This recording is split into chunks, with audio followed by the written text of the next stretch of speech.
देखा देखा भाई का गजब के लड़की आवती है भाई। ए भाई काल लड़की भी अरे देख के दिल मस्त हो गई बा। का विचार बा? सही कहा तारा भाई। अरे इधर रुक गई।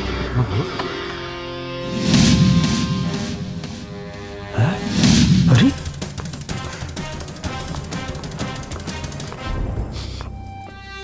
का बोले? कुछ ना, हम तो ईसवन के कहत रहनी है। तू कुछ तो बोलत रहले। तू बोले कि एकदम तैयार हो गल बड़ी, बिल्कुल खाए लायक। ते हम की खाइबे? इतना दम्बा कमर में। ससुरा ज्यादा गर्मी चढ़ गल बा। और तू लोग भी सुन ले, हमू लईकी ना हई जे नजर झुका के चलो। वो भी तोहनी जैसन लफंगा लोगन की वजह से। होली के मतलब का होला? बदतमीजी, गाली गलौज, हमके कोनो दिक्कत नहीं है। तू खा पिया, लेकिन आइंदा से जे भी कमेंट करी तो धर के हई थुथुन फोड़ दे। कुकुर कहीं का। हट।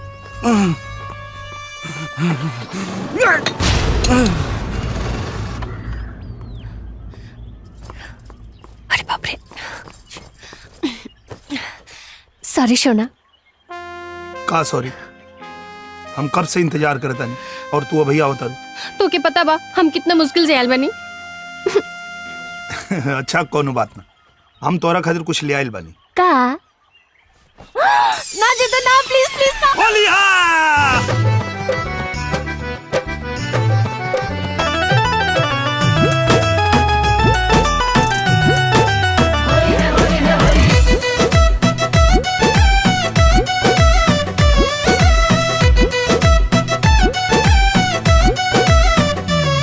कर फगुना का रंगदारी, झुक सनन सनन ललकारी।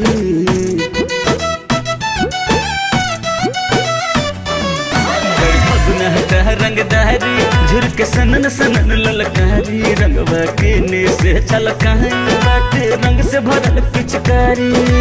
उमड़ल फगुनवा में होलिया के दिनवा में फर फर उड़े गुलाल। मलपुआ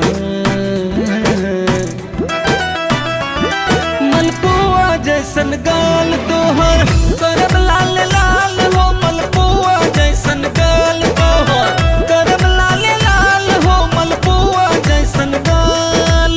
मचल खूबे लुट्टू बाटे, होली में ना छुट्टू बाटे। मना के रखो संभाल, बाटे रंग से एलर्जी हमके।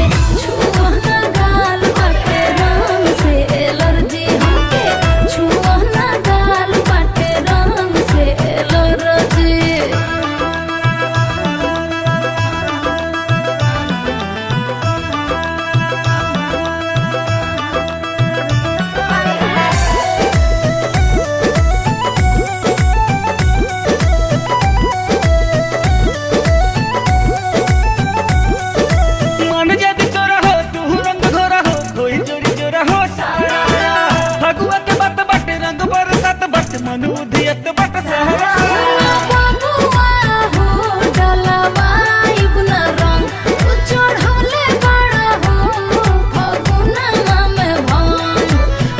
उछल जाए रंग जब ढल जाए, लगब तो बहुत कमाल। मलपुआ मलपुआ जैसन गाल तोहर, करब लाल लाल हो। मलपुआ जैसन गाल तोहर, करब लाल लाल हो। मलपुआ जैसन गाल।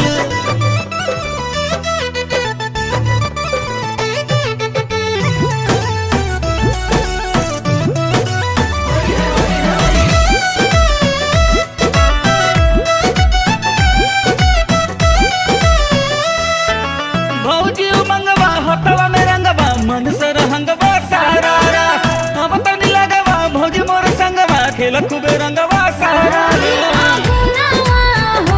खूब मचावे हुड़दम, तोहर मनवा हो उड़े जाई से पतंग। ढंग से न खेलब तू, ज्यादा रंग मलब तो बुझल तोहरो चाल। मलपुआ मलपुआ जैसन गाल तोहर, करब लाल लाल। बाटे रंग से एलर्जी हमके।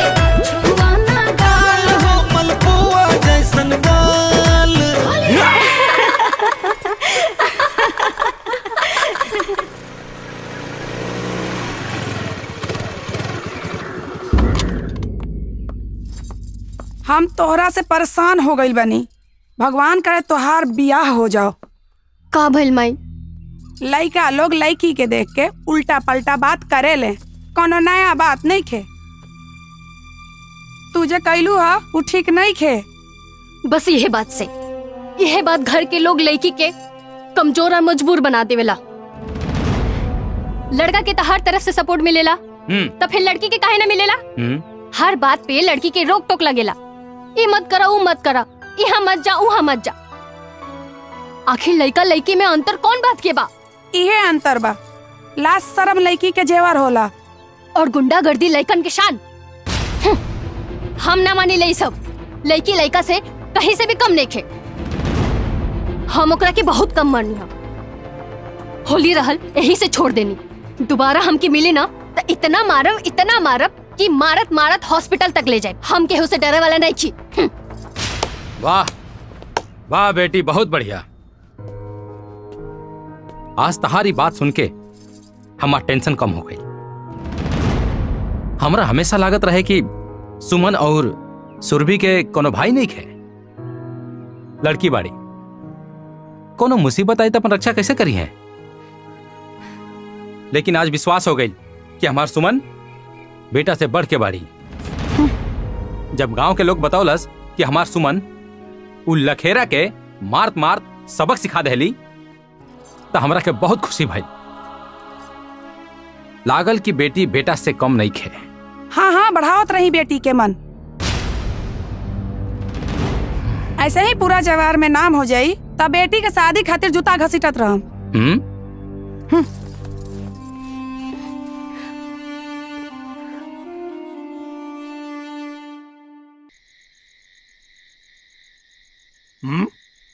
का सोचता रह लोग?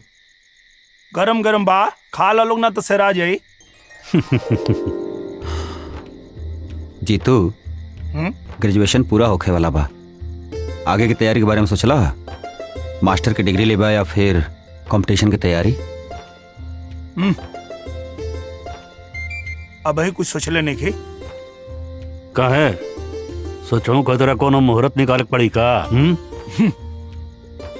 भैया, जकर दूधू को भाई शहर में लाखों कमाता, ओके कोनो बात की चिंता?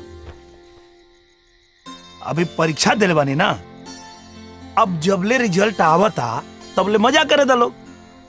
तू एजा मजा के बारे में सोचता रह। अब भैया तेरा भविष्य के लेके कितना चिंता करता रहे, तेरा कुछ पता बा? का भइल भैया के? अभी तो कुछ भइल नहीं खे, लेकिन तू अपन जिम्मेदारी ना समझबा ना, तो उनके शुगर और ब्लड प्रेशर जरूर हो जाई। काहे से कि भैया तोहरा नौकरी के लेके बहुत चिंतित रहलन। हाँ, हमरा के जितेंद्रा के नौकरी के लेके चिंता बा, पर हमरा के अपने भाई पे पूरा भरोसा बा। ये भी एक दिन तू लोग जैसन समाज में हमार सर गर्व से ऊंचा करी। जौना दिन एकर नौकरी लागी ना, बाबूजी के सपना पूरा हो जाए। का हो? हाँ भैया, ला यही बात पखा ला। लावा।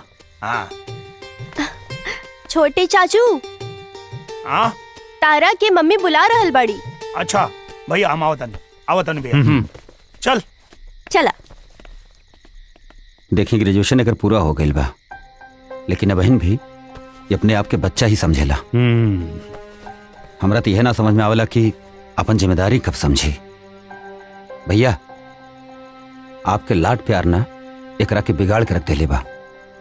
प्यार आदमी के बिगाड़ेला ना, प्यार और दुलार में बिगड़ल आदमी भी संवर जाला। छोटा एक खातिर लाड लड़ावत बा, लेकिन हम जानी ला हमार भाई बहुत होनहार और जिम्मेदार बा।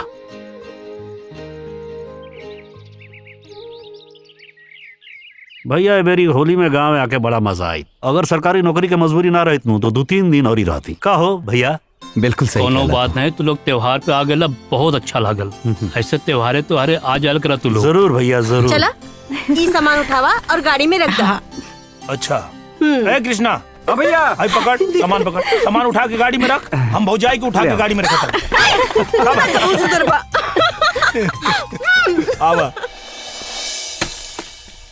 भैया। हाँ, आ गए ला।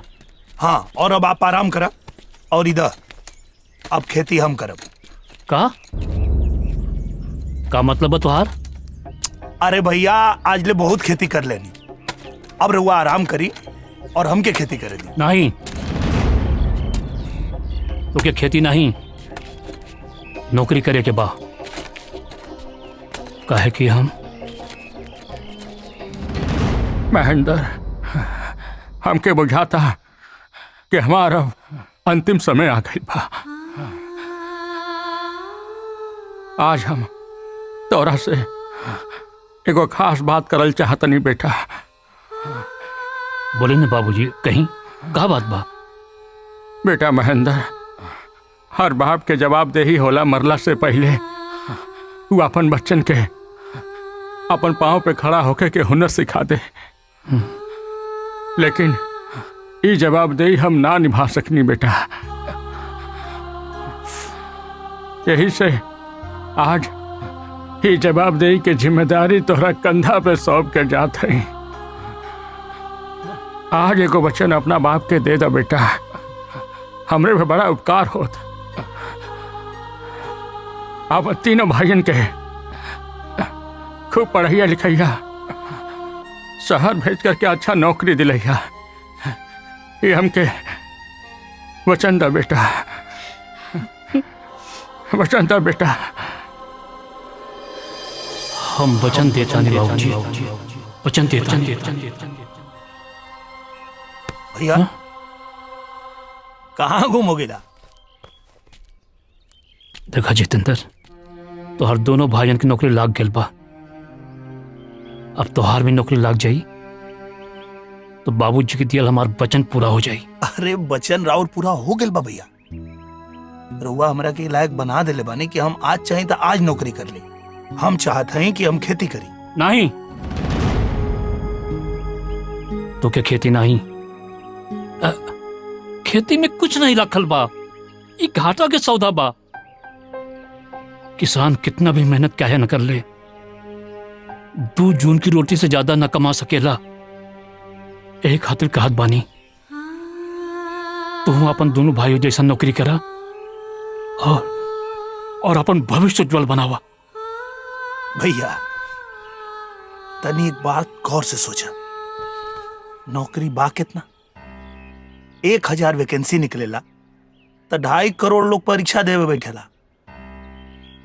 और ये खाना बदोश के जिंदगी हमके नहीं खेजिए के आज यहाँ कल वहां ना भैया। हम का चाहता नहीं, हमन का पुरखन कई जो जमीन बा यही के हम फायदे के बिजनेस बनाए और हमनी के सब लोग साथे मिलकर रह जाए। चाहता मैं यही बानी कि हमारे सब भाई एजा एक एक घर में रहे। पर बेटा, हम किसानन के ऐसा किस्मत कहाँ बा? भैया किस्मत के वो और ना बदली, अपन किस्मत हमनिया के बदले के पड़ी। कैसे? अरे चिंता मत करा, आवा आवा चला पहले खाना। जय भोलेनाथ। जाना तारू, 300 साल पुराना शिव जी के मंदिर है। अरे कुछ दिन पहले तक तो एकदम जीर्ण शीर्ण अवस्था में रहे, लेकिन प्रधान जी के देन है, देखा आज कितना बढ़िया बन गए बाकुल। अच्छा फिर मिले के, चलो बाय। का बाय? चला शहर घूम के आई। अच्छा शहर घूमे के मन बा? ठीक बा, चल अब पीछे सरका। काहे? पीछे बैठे में लाज लगता? अरे वो बात नहीं खे, मतलब लोग का कही। अरे पागल, लोग लिहाज के चक्कर में रहबा ना तो जिंदगी के असली मजा भूल जाएबा। वैसे भी लोग के का काम बा? ताना देवे के अलावा और कुछ थोड़ी ना आवेला। कुछ ना कुछ तो बोलते रही है। चला पीछे बैठा बैठा। अरे ढेर लाज लगता तो हाइलर दुपट्टा अब मुंह पर बांध ला, अब पीछे बैठ जा, केहू न पहचान। चला बैठा। अरे गजब हाल बा भाई। अच्छा गिरेबू ना ना? ना सुना, ठीक से पकड़ के बैठिया, ऐसा ना हो कि तू बीच रास्ते में कहीं उलट जाएबा, हम तो के शहर जाके खोजत रही। चलो। अरे डिस्को में चले? चलो मर्दे, मजा लिया जाए। चला चलो।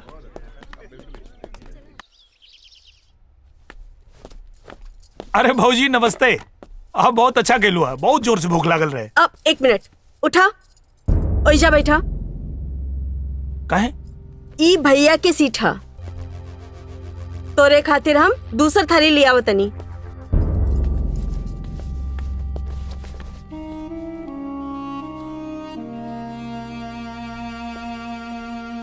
अरे जितेंद्र। हाँ भैया नमस्ते। कब आइला? अभी है नहीं भैया। भैया हम डिसाइड कर लेनी, अब हम खेती करब। बेवकूफी के बात मत सोचा जितेंद्र। खेती किसानी में कुछ नहीं रखल, पढ़ा लिखल बड़ा, कोनो नौकरी कला। भैया अरे दू भाई आप लोग नौकरी करता नहीं ना, और बड़का भैया के भी तो क्यों साथ देवाला चाहिए। हम भैया के साथ मिलके खेती करब और भैया भी तैयार हो गए बानी। भैया आप खाली एगो मदद कर दी। का चाहता रहा हमरा से? भैया वो कहा ना कि अब सरकार एगो योजना में अपने खेत में तालाब खुदवावे खातिर 52,500 रुपया देते, और हमान के खाली 52,500 लगावे के बाद अपने खेत में तालाब बन जाई, और हमने के खाली 52,500 रुपया लगावे के बाद, और ओकरा बाद हम में मछली पालन करब, ओहू से पैसा आई। और तो और भैया भौजी के एगो समूह बनवा दिले, और उनमें 15 लाख के इक्विपमेंट्स 12 लाख सरकार देती, और समूह के खाली 3 लाख देवे के बाद। 1 मिनट जरा सुनी।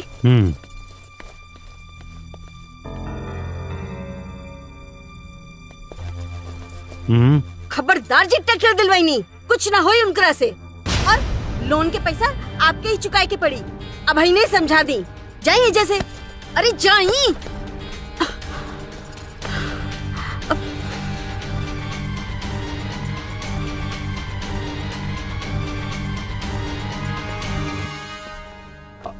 भैया बड़ा जरूरी काम एगो याद आ गई, हम बाद में आवत। अरे अरे खाना खा के जा। अरे भैया हम बाद में खा ले, बहुत जरूरी काम बा।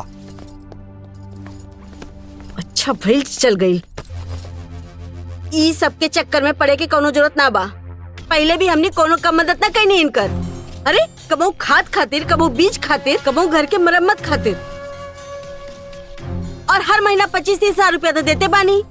पर पहले तो मंझला भैया भी मदद करत रहनी, लेकिन अब वो तो मना कर देनी कि हमारा बच्चा हा, काहे हमनी के बच्चा नहीं खे। रेखा भैया हमनी खतरा बहुत कुछ कहले बाड़न, हमनी के कौन बात के मना नहीं कैले, हम उनकरा के ना नहीं कर सकत। बड़का भैया उहे कैले जे बड़के भैया होए के नाते उनकर फर्ज बा, और फिर बड़के भैया की बात अलग हा, उनकरा के बरसन से खेती के एक्सपीरियंस बा। ई जितेंद्र ओकरा कोनो खेती के एक्सपीरियंस बा? जितेंद्र से खेती ना होखी। खबरदार जे ट्रैक्टर के पैसे दे रहल बानी, अगर हमके पता लागल कि आप ट्रैक्टर के पैसे देनी, तो एगो बात जान ली, हमसे बुरा केहू ना होखी।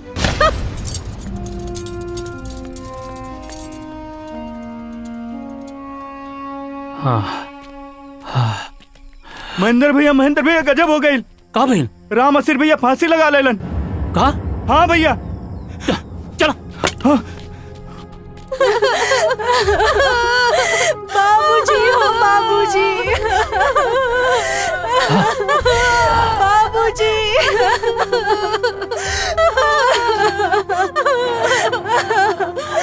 बाबूजी।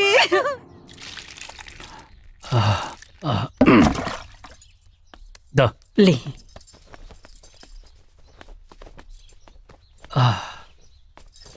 जाना तोड़ पार्वती का रामाशीष 2 साल से शादी की तैयारी करत रहे। हाँ। अपन बेटी के परसोइया हमरा से कहस, ए भैया एगो साल जितना अनाज हुई सब बेच देहब। ई साल बिटिया की शादी खूब बढ़िया से करब। पर किसान के ऐसा किस्मत कहाँ हो जो सोचे हो जाए। सब ठीक हो जाए। हमरे को बिटिया हो, पता नहीं हमरे किस्मत में का लिखल हो। ये सब सोच के रहुआ काहे परेशान होता नहीं, हमनी के साथे ऐसा ना होखी। भैया राम आशीष भैया के साथे जोन भइल बहुत बुरा भइल, पर आपके साथ 3-3 गो भाई बाने। आप काहे चिंता कर देने भैया। और वैसे भी भैया पूरा दुनिया बदल गई बा, खेती करे के तौर तरीका भी बदल गई बा। तो हमके तो ई लागेला कि यहाँ के किसान लोग के भी थोड़ा अपना खेती के तौर तरीका बदले के चाहिए। तो हम लोग के जौन अपन बात रखे के रखला, ओकरे बाद साहब तो हम लोग के बताइए। जितेंद्र भैया, आप तो बाहर से पढ़ाई करके आयल बानी और देश दुनिया के आधुनिक यंत्र के बारे में हमन गांव वाले के कुछ पता नहीं खे। ठीक बा, आप अगर कहतानी तो एक बार आपो के बात मान लेतानी, कइल जाई। फायदा होई तो फायदा होई और नुकसान होई तो छोड़ देवल जाई। हर साल तो हमन लोगन के लगले रहला, कबू फायदा तो कबू नुकसान। चलो ठीक बा, अगर तू लोग सहमत बाड़ा लोग तो ये कृषि विभाग से आल हुआ साहब, ये देखा तो हम लोग के बतावत हुआ कैसे करे के है, एक बार इनसे समझ ला लो। बताएं साहब। देखिए, प्रदेश की जो सरकार है किसानों के प्रति बहुत ही ज्यादा चिंतित है और चिंतित होने का सिर्फ एक ही विषय है कि इनकी आमदनी कैसे बढ़ाई जाए। तो उसको लेके बहुत सारी योजनाएं चलाई जा रही हैं और उन योजनाओं का आप लोग फायदा उठाइए। उन योजनाओं के बारे में मैंने जितेंद्र भाई साहब को सारी बातों से अवगत करा दिया है। इनसे जानकारी लेके उनका लाभ उठाइए। जब उनका आप उपयोग करेंगे तो आपकी आमदनी बढ़ेगी। देखा, मूल बात यह है कि जवन खेती का तरीका आओ के बदले क्या, काहे कि अगर खेती नुकसान का बिजनेस रही तो मल्टीनेशनल कंपनी आवत खेती करे। सही बात ना, मल्टीनेशनल कंपनी खेती करे आवत है, मतलब खेती में फायदा। जी जी हाँ, अब वो खेती के करे का थोड़ा तरीका बदले के पड़ी। जौन वैज्ञानिक तरीका से खेती करवा लोगन तब जाके उमें लाभ होई। और एगो बहुत बड़ी गलती करे ला लोग, वो साहब जौन ये लोग डंठल जलाते हैं उसके बारे में बता दीजिए। हाँ, देखिए, हम लोग जान नहीं पाते हैं कि नुकसान क्या हो रहा है। हम अच्छाई की जगह पर बुराई का काम कर देते हैं। जो अपनी मिट्टी है, जिसको हम सॉइल कहते हैं, सॉइल के ऊपर जब हम किसी खरपतवार को हम जब जलाते हैं तो उससे हानिकारक कीड़े मकोड़े तो मरते ही हैं, जो लाभदायक कीटाणु हैं वो भी मर जाते हैं। हाँ। और सॉइल की जो उर्वरक शक्ति होती है, जो फर्टिलिटी है, जो उसकी उपज शक्ति होती है, वो भी समाप्त हो जाती है। इसीलिए सरकार चाहती है कि आप लोग जो हैं किसान भाई अपने खेत में किसी भी प्रकार का कोई खरपतवार, पुआल, कोई डंठल ना जलाएं। अगर आप जलाएंगे तो नुकसान आपका होगा। ओके, ना जलावे खातिर के नया नया उपकरण आला जोताई करे खातिर, जोने से कि वो जड़ से डंठल उखड़ जाई और वो खेत में सड़ के खाद बन जाई और उल्टा फायदा करी। और वो सिंचाई वाला जो उपकरण है साहब, और सिंचाई के लिए उपकरण आया है। पहले हम सिंचाई नाली बनाकर करते थे तो नाली में बहुत सारा पानी जाता था जिसका कोई उपयोग नहीं हो पाता था। और सिंचाई का मतलब ये नहीं है कि पूरे खेत को पानी से भर दिया जाए बेमतलब का। पौधे को कितना पानी मिल रहा है उससे मतलब है। इसलिए सरकार ने जहाँ पे पानी एकदम नहीं है या कम है तो वहाँ पर ड्रिप इरिगेशन की पाइप जो है आपको सब्सिडी पर दे रही है, स्प्रिंकलर दे रही है कि कम पानी में अधिक फसल की सिंचाई कैसे की जाए। तो आप जो है उसका उपयोग करिए, जिससे क्या होगा, एक तो पानी कम लगेगा, खर्चा कम आएगा, पैदावार उससे भी अच्छी होगी। समझ गए? तो अच्छी, बढ़िया है। और सुना, वो जो उपकरण है सिंचाई वाला, उनमें 90% पैसा सरकार दी, 90% सरकार दे रही है, आज 10% सिर्फ किसान भाइयों को लगाना है। तब बाकी सब हम साहब से समझ ले लें। अब तो हम लोग निश्चिंत हो जा। अब हम जैसे कहत हैं वैसे खेती शुरू करा लो, जिससे कम लागत में अधिक पैदावार मिलेगी। वाह वाह साहब, बहुत धन्यवाद, बहुत धन्यवाद।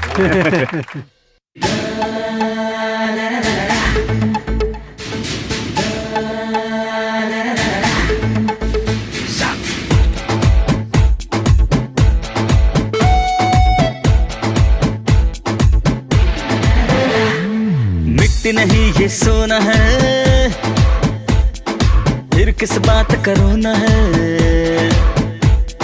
मिट्टी नहीं ये सोना है, राजा है, दुनिया के साम्राज्य कोना कोना है। अब हमको ही बनना है अपना भाग्य विधाता, हम है अन्नदाता, हम है अन्नदाता, हम है अन्नदाता।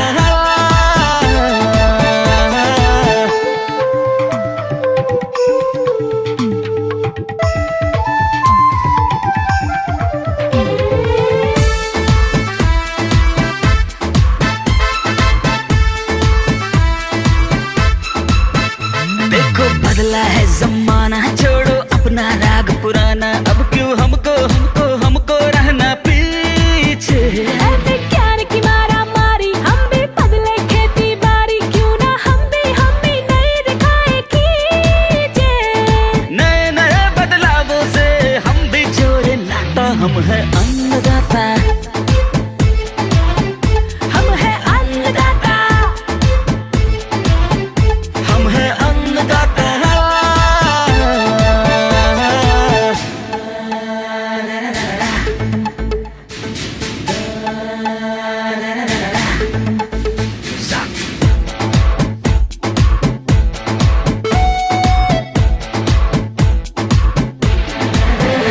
हम हैं मेहनत करने वाले, क्यों ना नई ऊर्जा हम डाले। बोलो फिर क्यों अपनी जेब हो खाली। खेती हम दिन रात करेंगे, पूरे देश का पेट भरेंगे, अब तो इसकी उसकी सबकी भरेगी थाली। धरती अपनी माँ है, कैसे टूटेगा नाता, हम है अन्नदाता, हम है अन्नदाता, हम है अन्नदाता।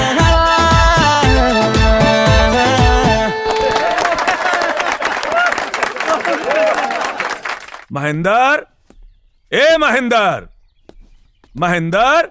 अरे मामा जी, अरे पाला की। पाँव ना छुए के। अच्छा खुश रहा खुश रहा। आई बैठी बैठी मामा जी। शिल्पा, ए शिल्पा, मामा जी आयल बाड़न, एक लोटा पानी लेके आई है। और बताइए मामा जी, घर परिवार में सब ठीक बा नू? हाँ महेंद्र बाबू, भगवान कृपा से सब ठीक बा। हाँ। मामी की का हाल बा? अरे वो नहु ठीक बाड़ी। अच्छा तका। नमस्ते मामा जी। खुश रहा बिटिया। नहीं मामा जी। अरे ले ले हम। अरे मत परेशान होकर भाई। अरे नहीं, अरे भगना है आपके। महेंद्र बाबू। हाँ। हमें को बहुत जरूरी काम से आयल बानी। हाँ। प्रणाम मामा जी। खुश रहा खुश रहा। और सब बढ़िया? सब ठीक बा। अरे अब्बा आयली है। अच्छा महेंद्र, ई बतावा कि शिल्पा सयान हो गई बिया, एकरा शादी के बारे में का सोचले बाड़ा? मामा जी, जितेंद्रा बीए कर लेलस तो सोचा था नहीं पहले एकर शादी कर दी, ओकर बाद शिल्पा की शादी के विचार बा। ना, तुम्हारी विचार गलत बा। हाँ? हम मानत आने कि जितेंद्र का उम्र शिल्पा से ज्यादा बा, लेकिन शिल्पा लड़की बिया और लड़किन के समय पे बिया होखल जरूरी होला। ना तो का होला, गांव समाज में लोग 10 तरह के बात करे लागला। मामा जी सही कहता रे भैया, पहले शिल्पा के शादी हो जाए, बाद में हमार हो जाए, का दिक्कत बा? चाचू, हम भी शादी करे के ना चाहतानी, शादी से पहले जॉब करे के चाहतानी। हाँ, यो सही कहतिया, पहले जॉब कर ले, ओकर बाद ब्याह कर ले। शिल्पा बिटिया, एक काम कर, तू अंदर जा।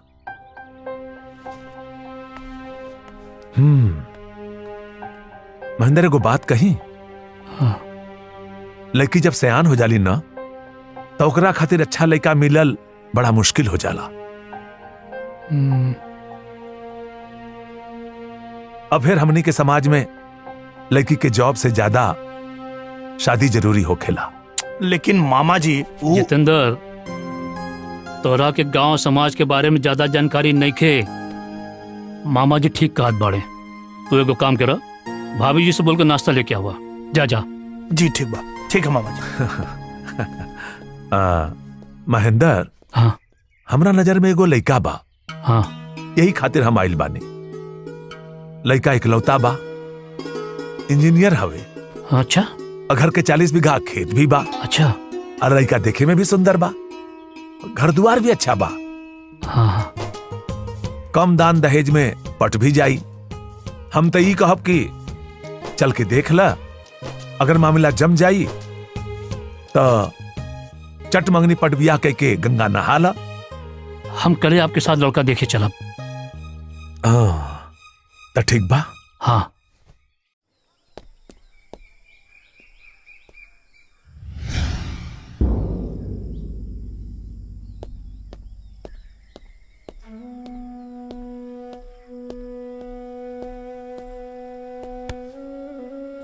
का भाई?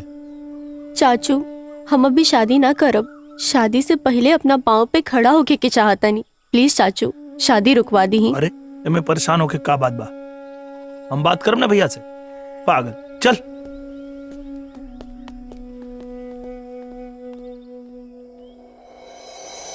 शिल्पा ठीक बोले तरी।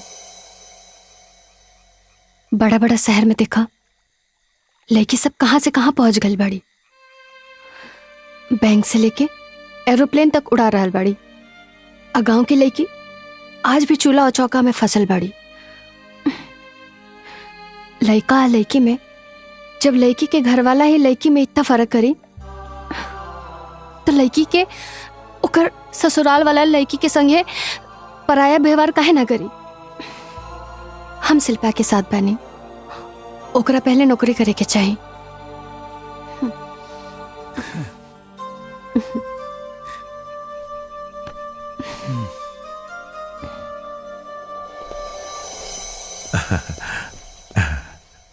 नमस्कार। प्रणाम, नमस्कार।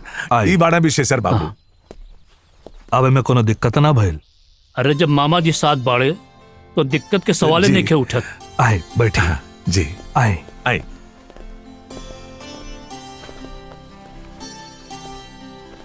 नहीं रामू, चाय पानी लेके आओ। रउआ कहत रहे कि हमार होखे वाली बहू नौकरी कर चाहत रही। जी।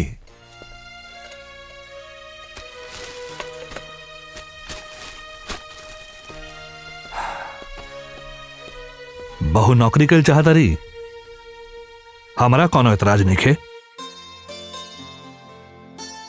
अगर पति चाहता कि पत्नी नौकरी करे तो करे। जी। हमरा एकरा से का मतलब? ई कुल बेटा बहू समझे। रउआ ही बताई कि शादी के बजट कितना बा? देखी, रउआ घरे शादी के रिश्ता लेके आइल बानी तब कुछ सोची विचार के आइल होखो। तब तो ठीक बा, शादी के बाद आगे बढ़ा सकिनी। जी। बाबू साहब, आजकल के लड़कियन के घर वालन के सोचना बिल्कुल बदल गई बा। वो लोग सोचेला कि लड़की के बीए में करा देनी तो दहेज देवे के कौन जरूरत।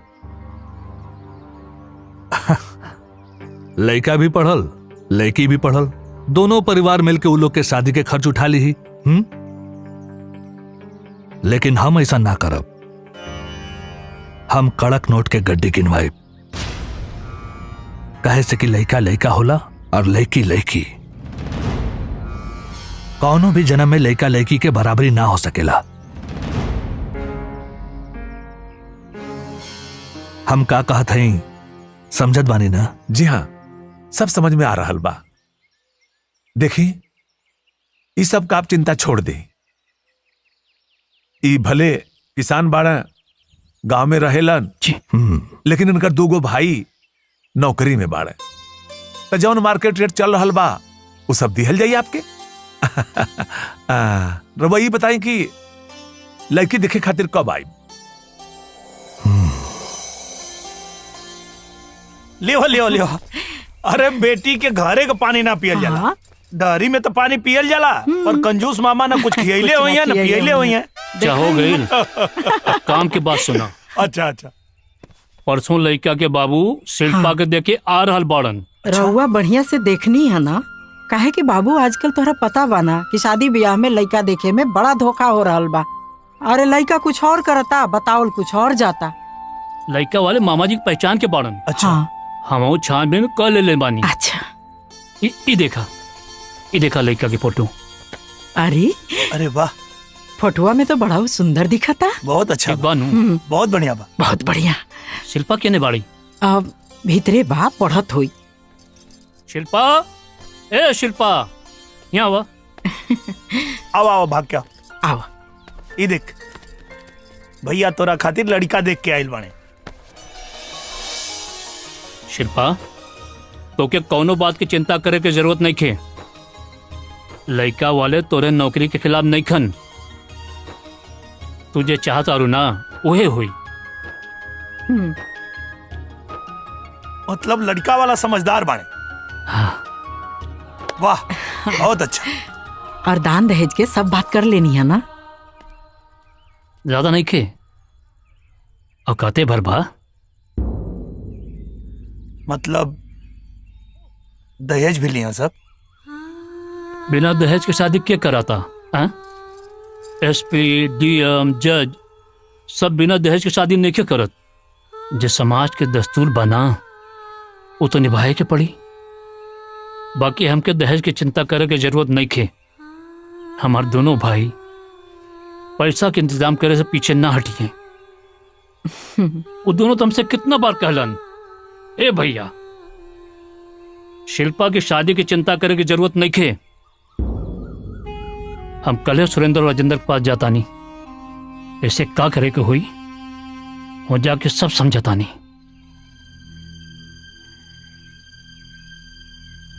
खबरदार जी, ट्रैक्टर दिलवाई नहीं, कुछ ना होई उनकरा से। और लोन के पैसा आपके ही चुकाए के पड़ी। अब ही नहीं समझा दी। जाइए जैसे। अरे जाइए। ए जितेंद्र, का भइलो? ना भैया, वो हम ही कतर नहीं है कि भौजी। हाँ। वो वहाँ जाए से पहले भैया लोग को फोन कर दे। हाँ।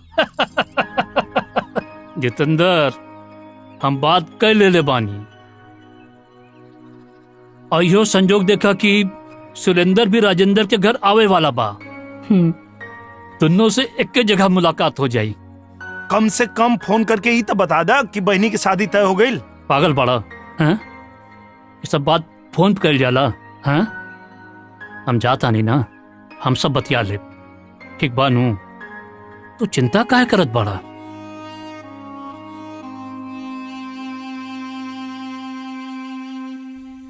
हमरा के पता बा कि बड़का भैया के वो लोग से निराशा मिली। टेंशन ही बात के बाकी कि भैया वो सदमा के बर्दाश्त कैसे करिए। पहले हमारे भाई लोग ऐसा ना रहे। हम सब भाइयन में बहुत प्यार रहे, पर शादी के बाद वो लोग इतना कैसे बदल गए समझे में ना आई। सुमन, औरत के स्वभाव ऐसा काहे होला? भाई भाई के बीच के प्रेम के खत्म काहे कर देवेली? बड़का भैया हमरा खातिर भगवान जैसन बना। हम उनकर अपमान और आंख में आंसू बर्दाश्त ना कर पाए। जीतू, हर औरत एक स्वभाव के ना होली।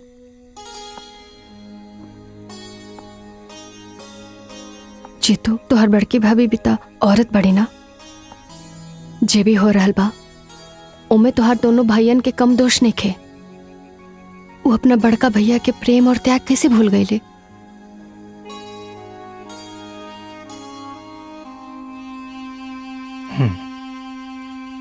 दीदी, बड़का भैया खुदे आइल बड़े। मतलब ई हा कि गांव के कोनो न कोनो प्रॉब्लम लेके आइल हुई है। अरे घर के दीवार भी टूट गइल बा और कम से कम 1 लाख रुपया खर्चा लगी और खाद भी लेवे के बा।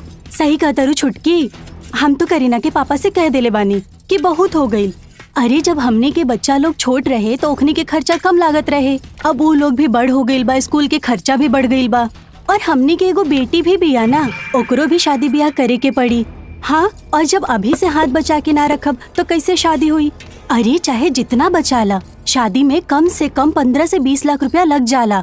हाँ तो अब कितनों कम लागी, कुल मिला के 8-10 लाख रुपया तो लगी जाई। लेकिन एक बात बा सुरेंद्र राजेंद्र, लड़का बहुत बढ़िया बा, इंजीनियर बा, इकलौता बा, 40 बीघा खेत, घर परिवार खानदान सब बहुत बढ़िया बा। 8 दिन बाद सगाई और अगला महीना के 10 तारीख के शादी बा। ली चाय नाश्ता। प्रणाम। खुश रह खुश रह। रउआ लोग केकरे शादी के बात कर रहल बानी? शिल्पा के शादी के बात हो रहल बा। भैया सब तय कर देले बाड़न। बड़े पापा प्रणाम। अरे अरे आओ आओ आओ, खुश रह बैठो प्रणाम। बैठो।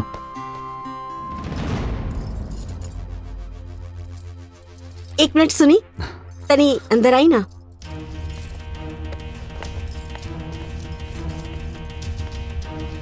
अच्छा तू लोग बड़े पापा के साथ बतियावा। हाँ ए जी तनी बाहर आई ना, हमरा के कुछ बात करे के बा। हाँ।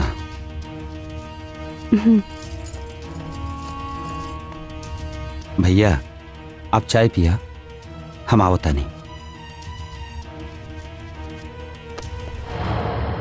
देखा हम तो लोग खातिर का लाल बानी,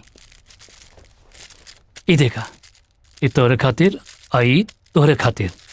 पढ़ाई लिखाई ठीक चलत बानू? हाँ बड़े पापा। जा जा जा जा पढ़ाई करा जा। इतना दहेज दे के शादी कईल जरूरी बा? बोली का बोली भैया, ये शादी फिक्स करे से पहले हमरा से पूछ रहा का? हैं हमनी के दोनों भाई के अभी पता चलता। अरे तो अब पता चल गई ना, जरूर वो दहेज खातिर पैसा मांगे आयल हुई है। हम दोनों जना से कह देता नहीं कि एक को पैसा देवे के कोनो जरूरत नहीं खे। सारा खेत तो उन्हीं की जिम्मे बा। 25 से 30 साल हो गए खेती कर रहल बानी, हमनी तो 100 रुपया भी नहीं जानत। अरे छोटकी, सब पैसा वो जमा करके अपने पास रखले हुई हैं। वो झुट्ठो हमनी के लागे आ गई पैसा मांगे खातिर। भैया रेखा अब भाभी ठीक कहता लो, आखिर शादी के पैसा के हम इंतजाम कहाँ से करे? हमरो तो बच्चा बड़ा सन, पढ़ाए के बा, लिखाए के बा, शादी करे के बा। हम ये शादी में 15-20 हजार से ज्यादा ना दे पाए, बाकी रोरा अपन सोच ली। तोहरा का लागत था हमरा लगे पैसा के बरसात होता? हमरो एगो बेटी भी है, धीरे धीरे बहुत सयान होतिया। ओकरा शादी ब्याह के लेके हम खुद बहुत चिंता में रहता नहीं।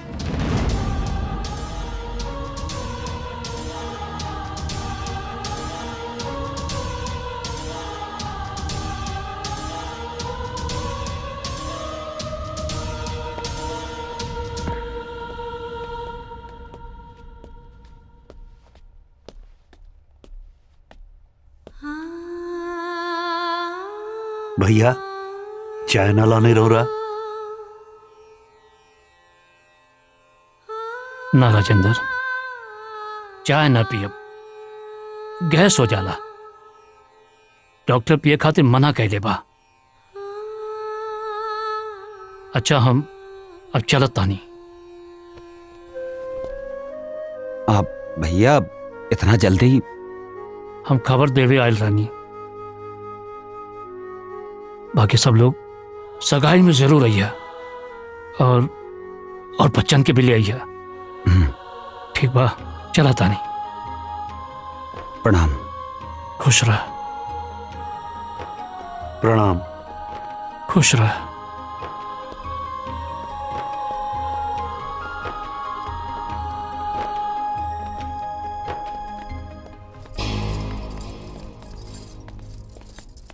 का भइल जी?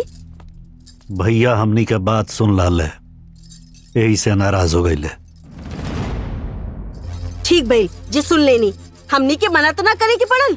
अरे इतना साल से खेती बाड़ी कर रहल बाड़े, खूब पैसा बचा के रखले हुई हैं। सुनी, छुटकी एकदम सही कहतिया। हमनी के उनका बीच में आवे के कोनो जरूरत नहीं खे और ना ही उनकरा के पैसा देवे के बा।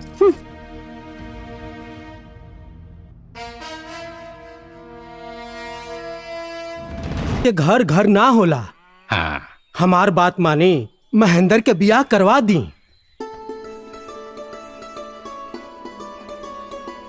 अरे अरे ई का करता लो? तो हर जगह पैर में नहीं, हमार दिल में पा। आवा,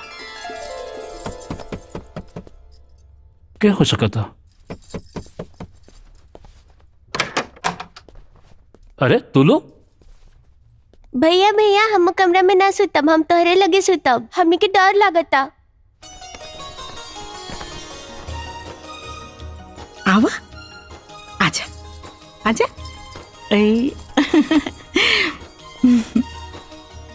पार्वती, आज हम तुझसे को वचन चाहता नहीं। बोली। हमार तीनों भाई बहुत छोट बाड़न। एक कुल के देवर ना, अपन बेटा समझिए। हाँ ठीक बा।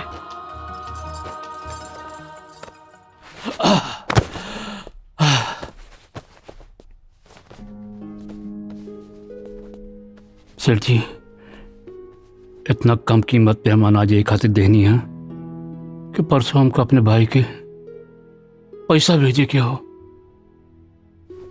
देखिए सेठ जी, धोखा ना होके चाहिए। महेंद्र बाबू चिंता मत करो, पैसा बिल्कुल टाइम पर मिल जाए।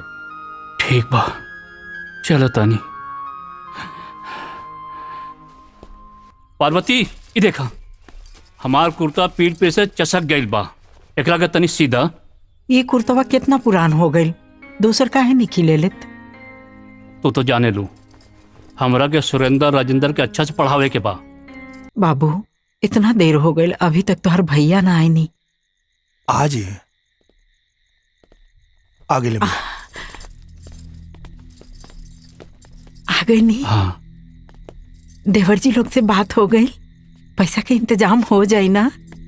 पार्वती, पैसा के इंतजाम हो गई। हाँ। हमरा के अपने दोनों भाइयों पे पूरा भरोसा रहल।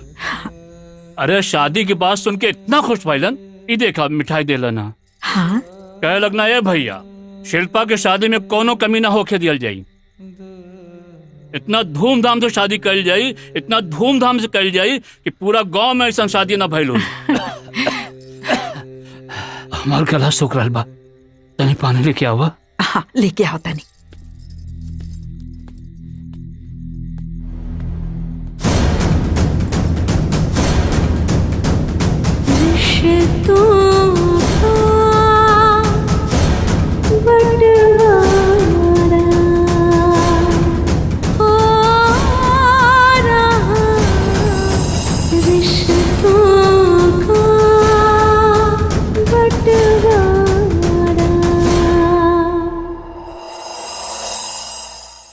बड़का भैया कहत रहे हैं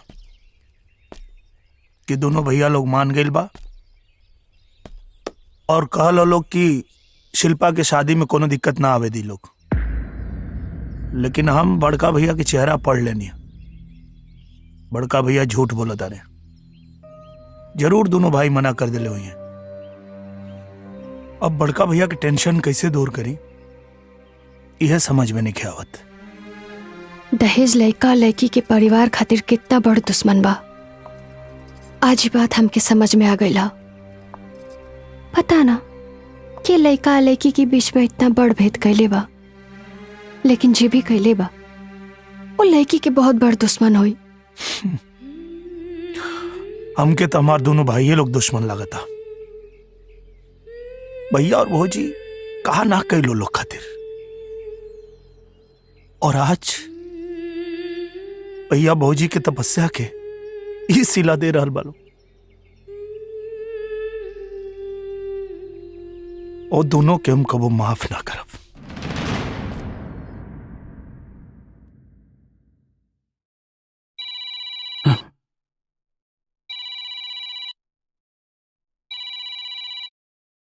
हेलो महेंद्र जी, रवा आज पैसा लेके आवा वाला रहनी, कहाँ पहुंचल बानी? हमरा और इंतजार करता नहीं। विश्वेश्वर बाबू, हमके 2-4 दिन की मोहलत और दे दी, हम पैसा के इंतजाम में लगल बानी। पैसा मिलते ही हम रउआ के पास आ जाए। पहला इंस्टॉलमेंट में ही हाल बा, तागे का हुई महाराज। देखिए अगर पार नहीं लागत तो प्रोग्राम कैंसिल कर दी। अभी कोनो जरूरी बा कि सबके दमाद इंजीनियरे होके? अरे बेरोजगार बाड़े, चपरासी बाड़े, उ सब का करी है? हाँ ऐसा करी, रउआ कोनो दूसरा दरवाजा देख ली। ना ना विश्वेश्वर बाबू, ऐसा बात ना कहीं। ता कैसन कहीं? का करी हैं? आपके वजह से हम अपन टाइम और अपन रेपुटेशन खराब ना करब।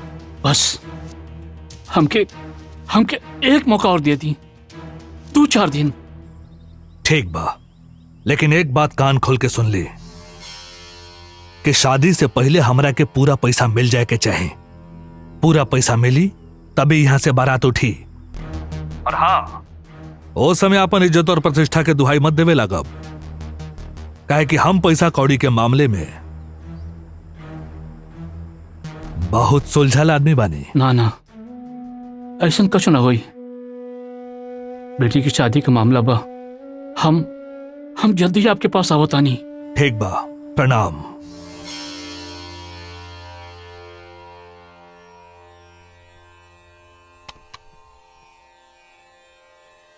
रिश्तों का बंटवारा। बाबूजी, हमरा के बहुत भरोसा रहे कि शिल्पा की शादी में दोनों भाई पूरा मदद करिए, लेकिन हम गलत साबित हो गए। नहीं, हम अपन आंख से देखनी है, ये परिवार के पाया में खून लग गई बा। अब एकरा के गिरे से बचावल बहुत मुश्किल बा।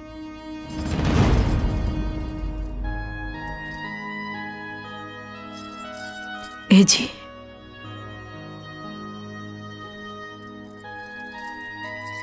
हम राउर सब बात सुन ले बनी। अगर वो लोग अपना कर्तव्य के नइखे समझत तो हम वो लोग के समझाए। आप बड़ी मेहनत से हमनी के ये घर बनौले बनी जा, इतना आसानी से ये घर के ना टूटे दे।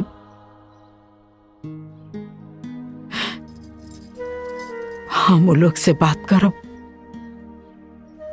जब बाल बच्चा अपना फर्ज के भुला जाला ना, तो माँ बाप के कर्तव्य होला ओकरा के सही राह दिखावे के। हम रिश्ता में भौजाई भले लागे नी, बाकी रेगो माई से कम प्यार हम नहीं देले उ लोग के। हमार जाए के इंतजाम कर दी, हम जाए वो लोग के समझावे।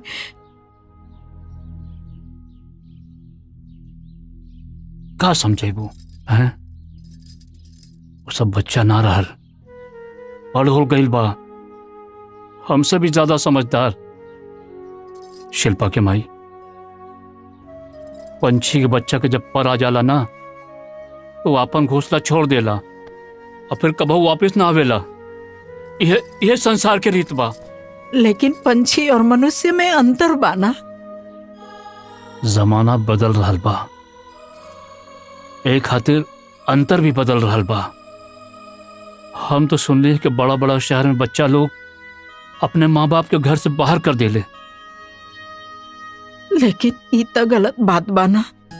का गलत और का सही, ये एक व्यक्ति नहीं, समाज तय करेला, समझ लू। तो कोनो बात की चिंता मत करा। कैसे हम चिंता ना करी? आखिर हमनी के शिल्पा के दहेज के इंतजाम कैसे होई? शिल्पा के माई, एगो बात बतावा, जब बाबूजी मोल रहलन तो हमार का उम्र रहल? हमार कंधा में मजबूत न रहल। तो सब बात के गवाह बाड़ू। फिर भी हम परिवार की जिम्मेदारी निभाईनी ना, केहू को कोनो बात की तकलीफ ना होके देनी।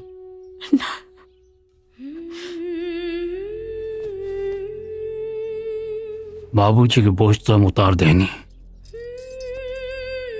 शिल्पा के ब्याह सिर्फ हमार जिम्मेदारी है। इस देह में अभी बहुत ताकत बा। सब जिम्मेदारी निभा दे हम। तू चिंता मत करा। अरे का अरे बड़का बड़का लोर का है टपका रहा बाड़ू। हाँ, के बचा के रखा। शिल्पा के ब्याह के बाद विदाई में काम आई। अरे माई बाड़ू, ना रहबू तो बराती लोग का कही हैं? रहुआ कौन माटी के बनल बनी? ये तो सही पूछ लो, हम बलवाई नहीं, केवाल माटी के बनल बानी, सुखला पर पत्थर लेखा कठोर। चंदू, जा गिलास पानी लेके आवा, अभी पैसा का इंतजाम करेगे बा, जा।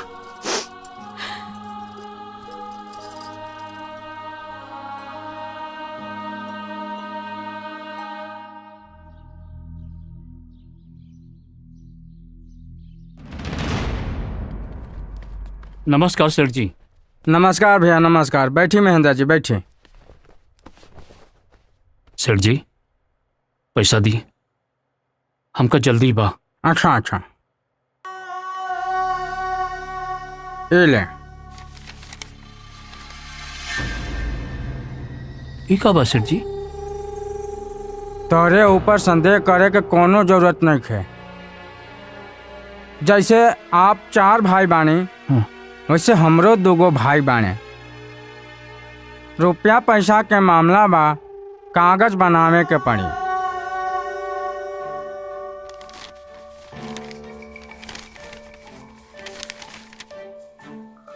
एमे लिखल का बा? एमे लिखल बा 2 बीघा जमीन गिरवी रख के ही पैसा दिहल जा रहल बा। जब आप पैसा वापस करब त ई कागज आपके वापस मिल जाए।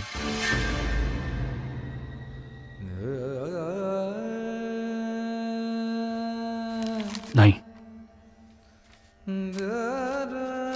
इले बस पैसा दे दी। महेंद्र बाबू, हमरा के गलत मत समझिया।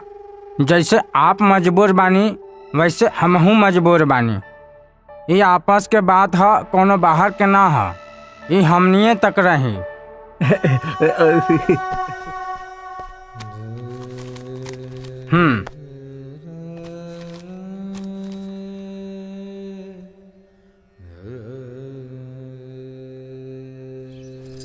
शिल्पा, हाँ? चाचा की रोटी लेके आवा। देता नहीं। ठीक बना ले बना। बस कर, बस कर।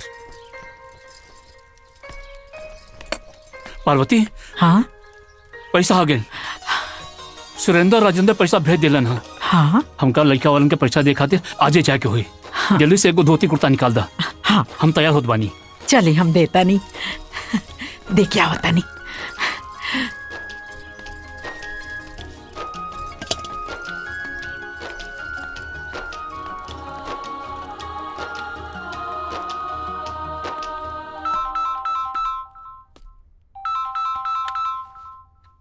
जितेंद्र।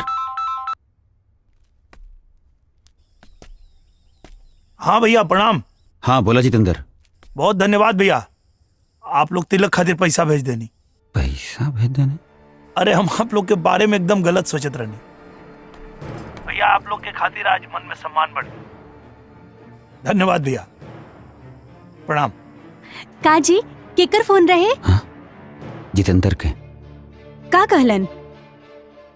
कहत रहा है कि रउआ लोग तिलक के पैसा भेज देने, वही के धन्यवाद बोलत रहा है।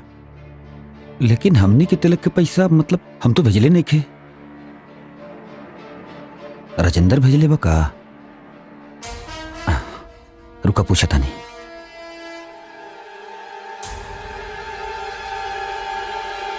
भैया प्रणाम। हाँ, खुश रहा राजेंद्र। अरे हम के ना बतावला है और भैया के तू पैसा भेज देला तिलक खातिर का?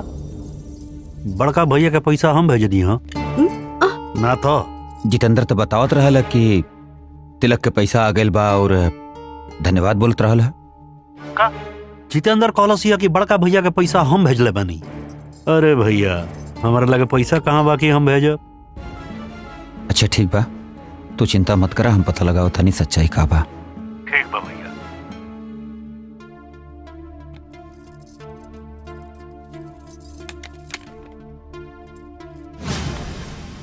एमे सोचे के का बात बा?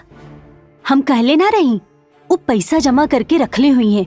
झूठे आगेले हमनी से पैसा मांगे खातिर, ताकि उनकर जमा पैसा जमा रहे।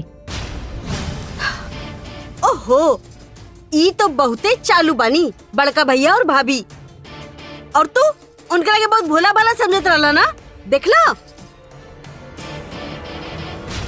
मजला भैया और सजला भैया के बारे में हमार सोच एकदम गलत निकलल। जाना तारू, भैया लोग तिलक के पैसा भेज देले हैं लोग। यही से कहल जाला केहू के बारे में पहले से राय ना बनावे के चाहिए। एकदम सही कहता रू। लेकिन एक बात बतावा, शिल्पा के शादी के बाद कुछ हमनी के बारे में सोचले बाड़ू का? मतलब हमनी के भी शादी वादी करे के? अच्छा तो ठीक बा, लेके आजा बारात। लेकिन सुना, हम सुहागरात घर के छोटा कमरा में ना मनाई। तब कहाँ मनेबे? हम कहीं दूर रोमांटिक जगह में, खुले आसमान में, तोहरे साथ में। अच्छा, खुला आसमान में?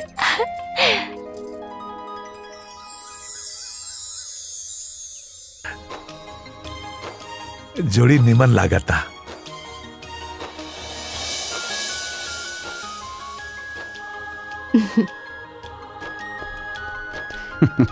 हाँ।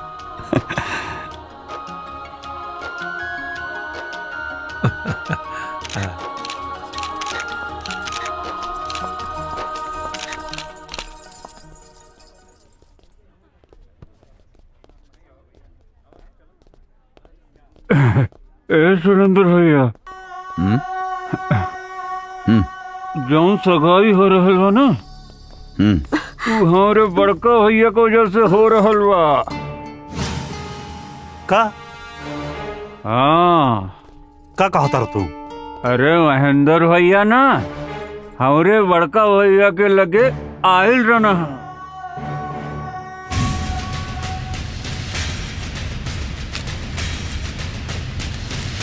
देख लेनी ना, हम जौन कहले रानी उहे भइल ना।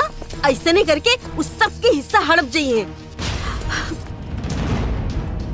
अब का सोच रहल बाड़ा? अब भाई ना बोलबा तो कब बोलबा? आज सारा समाज और गांव इकट्ठा बा, जाके बता दी महेंद्र भैया के करतूत का कहले हावे। अरे आज सगाई पहले तू लोगन हो जाए दे लोग, फिर भैया से बैठ के बात कल जाए ना। ना ना ना, रउआ लोग आज अब ये बात करी, नहीं तो पूरा जमीन जायदाद बेच दिए और हमने के पता भी ना चली। का सोचा तनी? चली अभी चली आई। अरे चली बात की समझा। चली।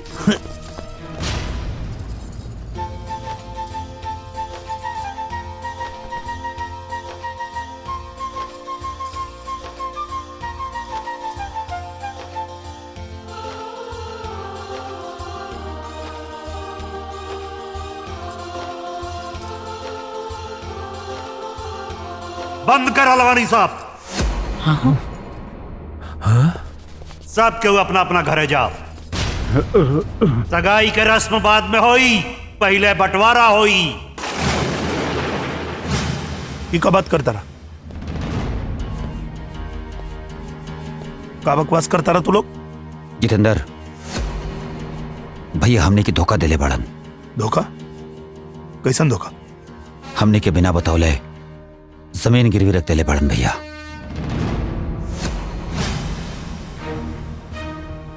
एक दो कट्ठा ना 2 बीघा। तब सेठ के भाई बतावला हमने के, तब मालूम पड़ला।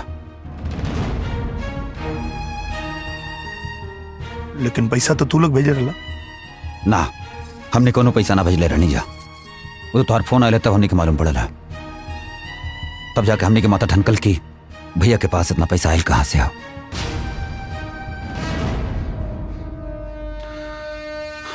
खैर अब पहले बंटवारा हुई, ओकरे बाद फिर कोनो सगाई हुई।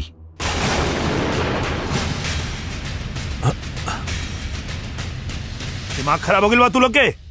हाँ? अगर भैया ये कदम उठैले हैं तो तोने लोग की वजह से। अगर तोने लोग पैसा भेजले रहता तो भैया का जरूरत पड़ी खेत गिरवी रखे के? महेंद्र बाबू, ये सब का हो रहा बा?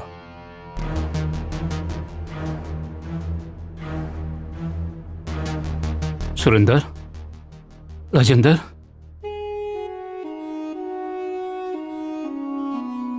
बिटिया की सगाई हो जादा हम तो लोगन के बाद में सब बात बताओ तानी। का बताई रहुआ?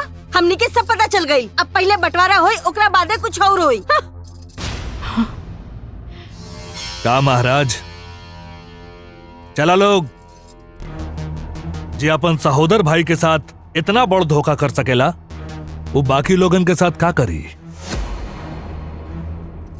अभी सगाई ना हुई ना, रिश्ता कैंसिल।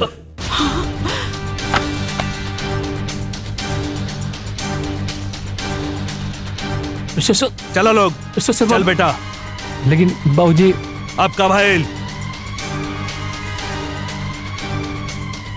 रुक जाइए। चल हमारी बात सुनी, हमारी बात सुनी मिस्टर बाबू।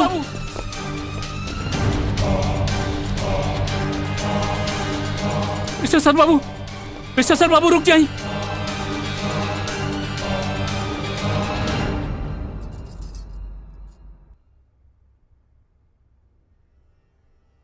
इस सजबा की हम खेत गिरवी रख के पैसा लेनी है, यहो बात सच बा। हमरे मन में एक पैसा की बेईमानी नहीं की। हम जो कुछ भी कहनी है मजबूरी में कहनी है। अपन और अपन परिवार की इज्जत बचावे खातिर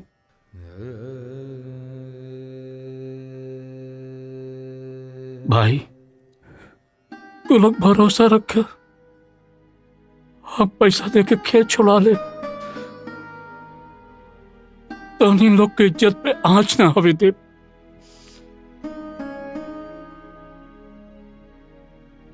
बाकी तो लोगों से विनती बा, जब तक हम जियत पानी घर और खेत के बंटवारा ना होके के चाहिए। हम हाथ जोड़त बानी तू लोगन से। अरे ना भैया, रउआ जे गलती केले बानी ओकरा बाद रउआ बात के कोनो भरोसा नहीं खे। अब बंटवारा तो होके रही। हाँ हाँ, अब बंटवारा होके ही रही, नहीं तो पता चलल कि अचल संपत्ति सब बिक गई बा। हमनी भाईयन के बीच में तू लोग तब मत बोला, तो अन्य लोग के बोले कि कोनो अधिकार नहीं खे। काहे ना बोली? हमरो के अधिकार बा। हम ई घर पे ब्याह के आईनी है, कोनो बात के ना आईनी। हमार पापा 5 लाख रुपया देले हैं दहेज में, और जितना अधिकार इनकर बा उतना अधिकार हमार बा। ठीक कह दिया छुटकी। भैया कह दे लोग बीच में ना पड़े। जितेंद्र, रेखा कुछ गलत ना कह लिया, इनकरो बोले कि अधिकार बा।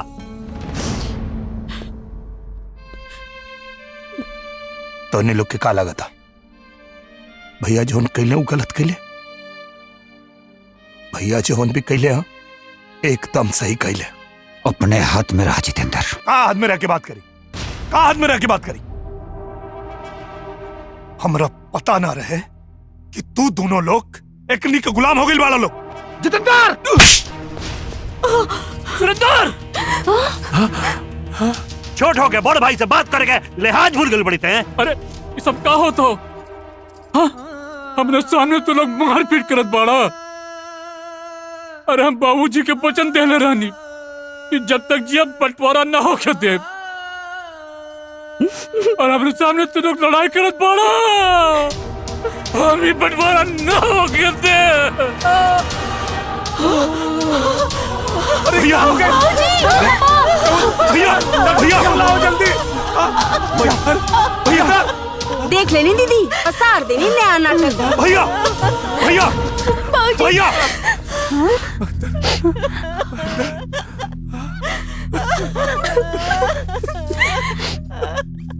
बाबूजी। रिश्तों का बंटवारा हो रहा, रिश्तों का बंटवारा।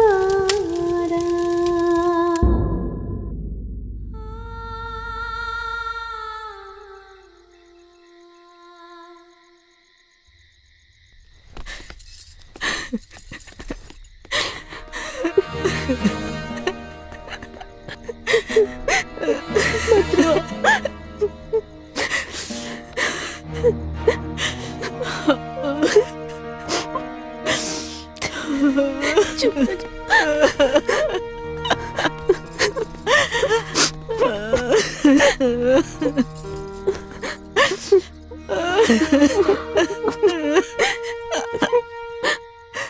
खबरदार, खबरदार, अगर भाभी की छोला था तो उन्हीं के लालच की वजह से भैया हमने के छोड़ के चल गई। अगर तोनी के भैया की बात मान ले रहता सर तो भाभी की मांग सुना ना भैया। भैया की मौत के जिम्मेदार तोनी के बाड़ा सर। जितेंद्र, ये का बकवास कर रहल बाड़ा? तोरे चीखे चिल्लाए से ना हम डरे वाली नहीं की। उनकर मौत की वजह ना हम नहीं की। ई उनकर बेटी शिल्पा बाड़ी। कम दहेज में भी तो ब्याह हो सकेला ना, लेकिन ना बेटी की तो जिद रही राजा घरे जाए के।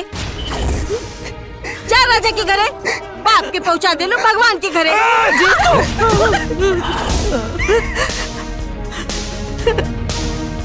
का चाहता तू? का चाहता कि मुआला के बाद उनका आत्मा के शांति ना मिले? काहे हमार जियल मोहाल कैले बड़ा? हे भगवान, का हम गलती कैले रहे भगवान? कौना गलती के तू सजा दे रहल बड़ा?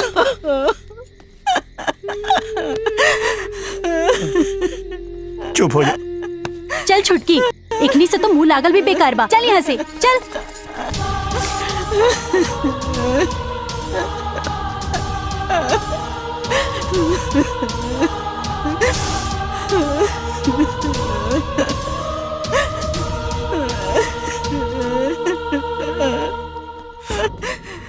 चुप रहा भाजी।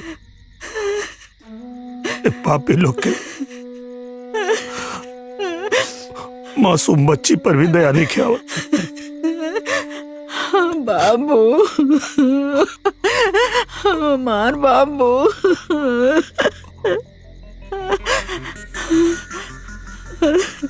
अपने के भाभी तो संभाल अपने आप के। हम उस शिल्पा के देख क्या होता नहीं। हम शिल्पा के देख क्या होता नहीं। शिल्पा, शिल्पा, छोड़ी हमरा के मर जा। दिमाग खराब हो गई बता। मर जाए दी चाचू हमरा के।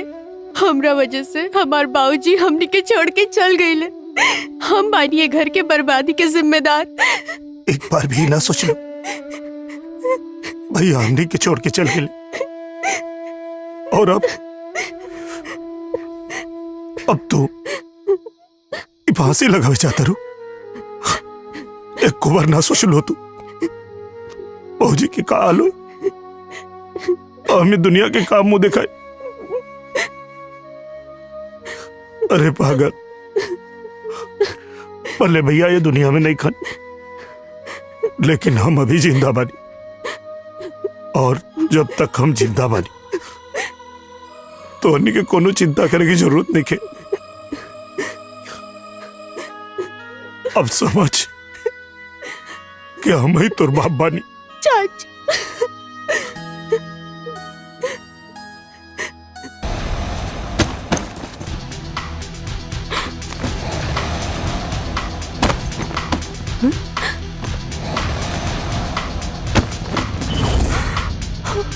अरे ई का बेटी देखिए ना एक रखी। अरे ई का पगला के सारा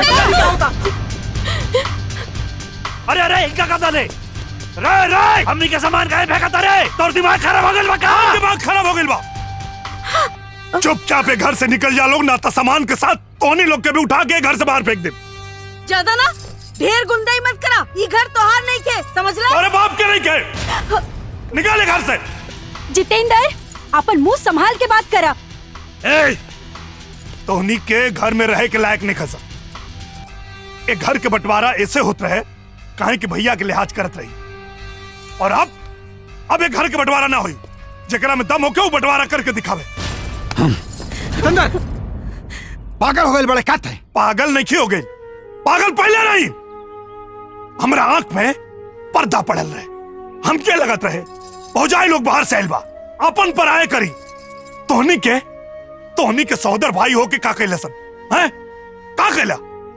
जौन भाई अपने खून पसीना के कमाई से तोहनी के पाल पोस के बड़ा कैलस, तोहनी के लायक बनौलस, वही भाई के बेटी के शादी में पैसा देवे से इनकार कर देला सा।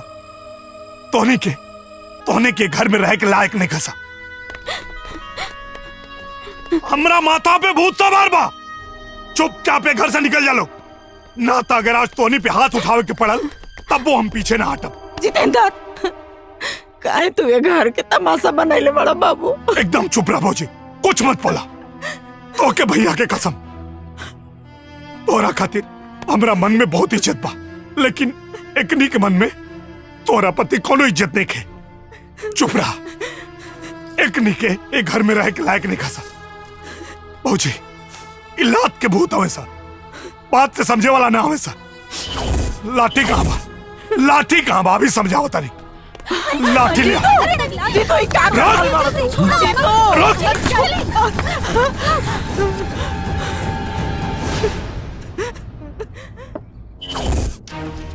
उनकरा के कुत्ता बना के ना छोड़नी ना तो हम अपन बाप के बेटी नहीं खी। बहुत गर्मी चढ़ गई बा ना, का समझत रहे अपने आप के? हाँ, ऐसा सबक सिखाई ना कि हमरे आगे पीछे दुम हिलावत रही है। लेकिन छुटकी ई कैसे हुई?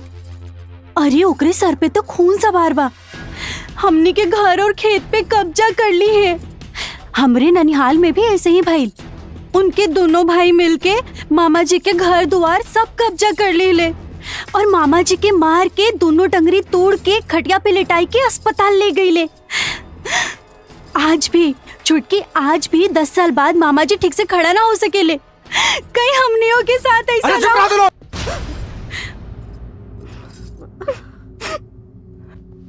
तनी हमरा के अस्थिर दिमाग से सोचा था लोग करे के काबा। भैया एगो दोस्त हमार वकील बा, कहत ओकरा से बात करके देखी का कहेला। बात करा ओकरा से। वकील साहब, ऐसा कुछ करी कि सबसे पहले तक खेती पर रोक लग जाए। खेती बंद तो अनाज ना होई, ऊ लोगन के घर छोड़े के पड़ जाए, तब समझ में आई कि ऊ लोग कितना बड़ गलती कर रहल बा। जैसा आप चाहती हैं वैसा ही होगा।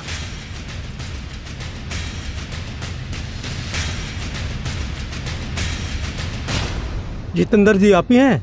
जी। आपके नाम कोर्ट का नोटिस आया है। कोर्ट के नोटिस? ये लीजिए। कौन बात की नोटिस? खुद ही पढ़ लीजिएगा, यहाँ साइन कर दीजिए।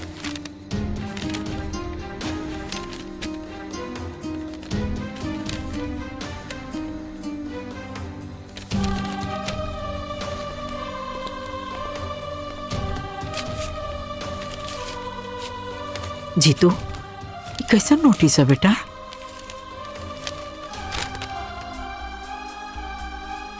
ले।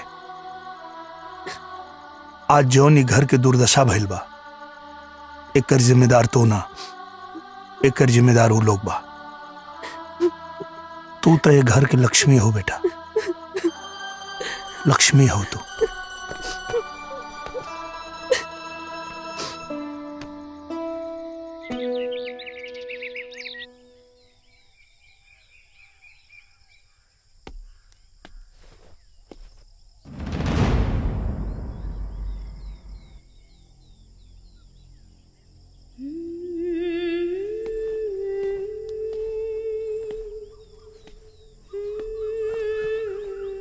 मम्मी,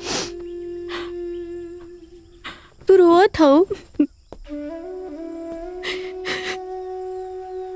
रोवाला से का दुख भाग जाई। कल से तू कुछ ना खैलू। अगर तू कुछ ना खैबू और तारा के कुछ हो जाई तो हमनी के का होई मम्मी?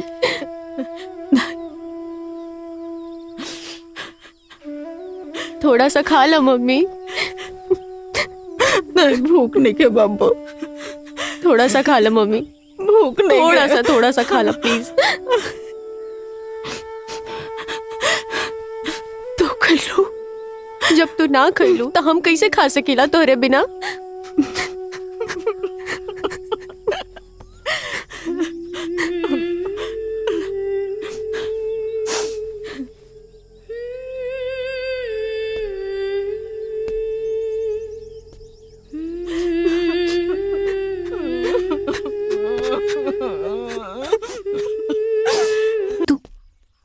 रुका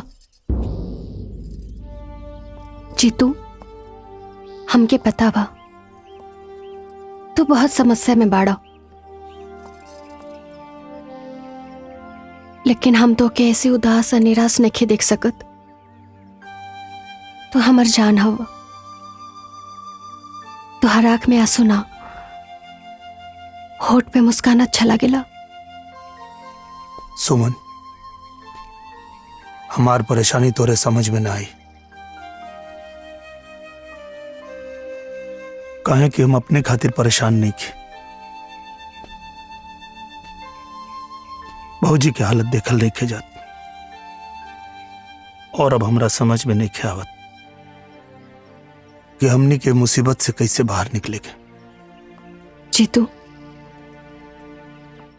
हम तोहरे मन की पीड़ा समझता नहीं, हमके पता बा तो हर बड़का भैया की जगह केहू और ना ले सकेला। बाकी इतना भरोसा जरूर दे, हम तोहरे साथ हमेशा खड़ा बनी। अगर मौत भी आ जाए ना तो हम सामने आके खड़ा हो जाए। और वैसे भी कोर्ट की लड़ाई आंसू से ना बुद्धि से लड़ल जाला। यही से अपना आंसू पोछा और संभाला अपने आप के। हम जाने ले हमार जीतू कमजोर ना, एक बहादुर इंसान बड़े, और बहादुर इंसान कभी हार ना माने ले। जीत तो हार होए।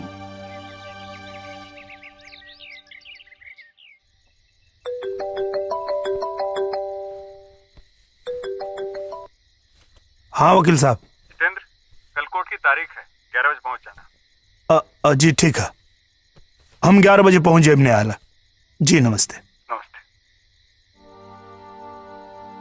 जीतू, उन लोग की जे चाहे वो देखे, तू झगड़ा खत्म कर बाबू। कहे कि घर परिवार के बात ना पुलिस और कोर्ट कचहरी में गई ठीक बात ना होला। बात बहुत आगे बढ़ गई बा भौजी। उकने के हमार भगवान समान भाई के न जियत जी मान रखना सा, न मोला के बाद। भैया और तुहार खून पसीना सींच के बनावल एक घर के इज्जत के दागदार कर देने सब। हम उकनी के आगे हार माने वाला नहीं खे।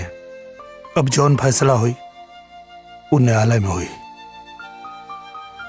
वो लोग अपना राह से भटक जाइए, अपन धर्म भुला जाइए, तई कोनो जरूरी बा कि हम अपन धर्म भुला जाए। कौना मिट्टी के बनल बाड़ू भौजी? जे लोग की वजह से तो हर मांग सुनी हो गई, जे लोग की वजह से आज ही घर की इज्जत नीलाम हो गई, वो लोग के प्रति तोरा मन में कोनो गुस्सा नहीं है?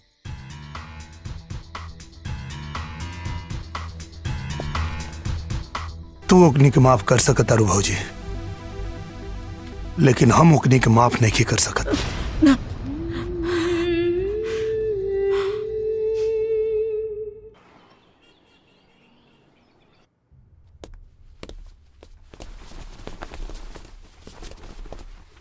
कोर्ट की कार्यवाही शुरू की जाए। योर ऑनर, बंटवारे की रेखा एकदम स्पष्ट है, इसमें थोड़ी भी उलझन नहीं है। हमारे क्लाइंट 4 भाई हैं, अब लाजमी है कि चारों का बराबर बराबर का बंटवारा होना चाहिए। लेकिन उसमें जितेंद्र जी, जो हमारे क्लाइंट के सबसे छोटे भाई हैं, इनके मन में बेईमानी घुस गई है। ये चाहते हैं कि सारा खानदानी पुश्तानी जो जमीन है, जो प्रॉपर्टी है, सारा इनके अकेले के नाम हो जाए। हमारे क्लाइंट राजेंद्र जी और सुरेंद्र जी जब बंटवारे का नाम लिए तो पूरी तरह से वायलेंट हो गए, आग बबूला हो गए, और हाथापाई पे उतर आई, यहाँ तक कि जान से मारने की कोशिश भी की और नजदीकी पुलिस थाना में रिपोर्ट भी दर्ज कराई। आप इसे देख लीजिए सर।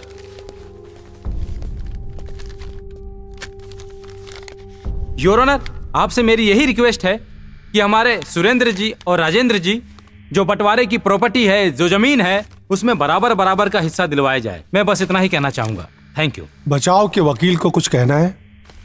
जी योर ऑनर, आपकी इजाजत हो तो हमारा क्लाइंट अपना पक्ष खुद रखना चाहता है आपके समक्ष।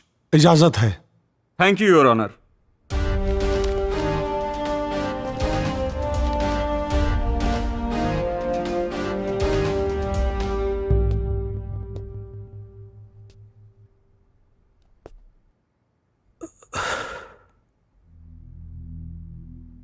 जज साहब, वकील साहब जो कोर्ट के सामने बात रख लें वो एकदम सही बा।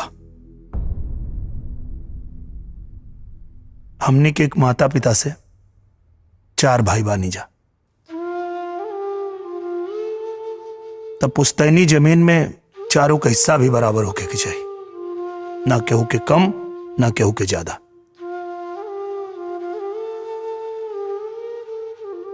लेकिन जज साहब, वकील साहब आधा अधूरी बात बतौले हैं।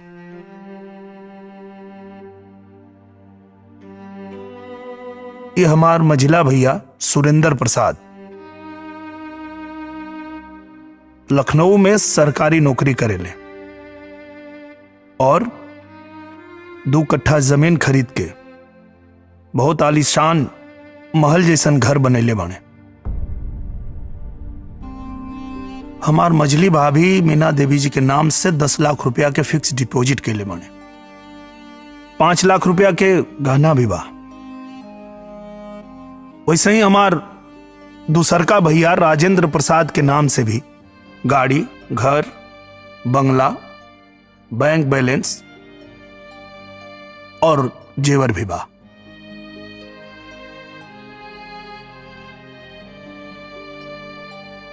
अब आप बताएं जज साहब, मात्र 15 साल में ये लोग जोन धन संपत्ति बनैले बा वो केकरे बदौलत बनैले बा? काहे कि हमार बड़का भैया जे बचपन से सिर्फ खेती कैले और वो कुछ ना कर पाइले। सोचे की बात ही बा जज साहब कि हमारे बड़के भैया के नाम से जमा पूंजी तो छोड़ दी, उनके नाम से तो बैंक में खाता भी नहीं के। हमारे बड़की भौजी के पास 2 कनबाली रहे जो उन ब्याह में उनकर माई देले रही। हमार भैया वो बेच देले ए लोग के पढ़ावे खातिर, ए लोग के नौकरी दियावे खातिर।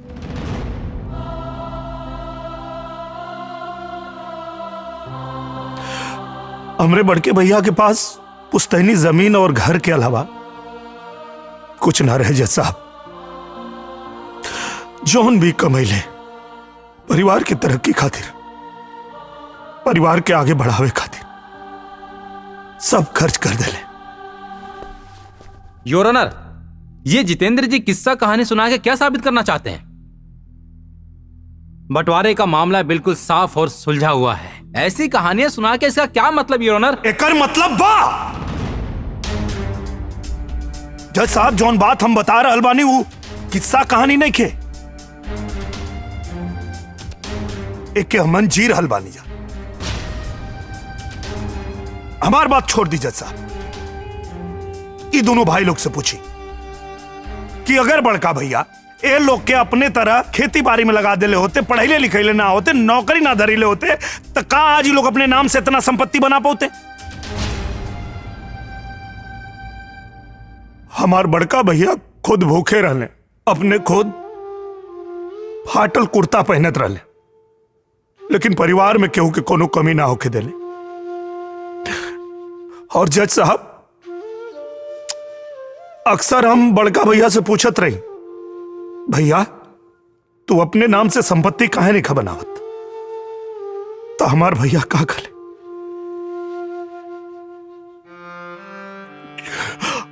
हमार भैया कहले जज साहब की जितेंद्र हमार असली संपत्ति तो हमार भाई लोग हमें।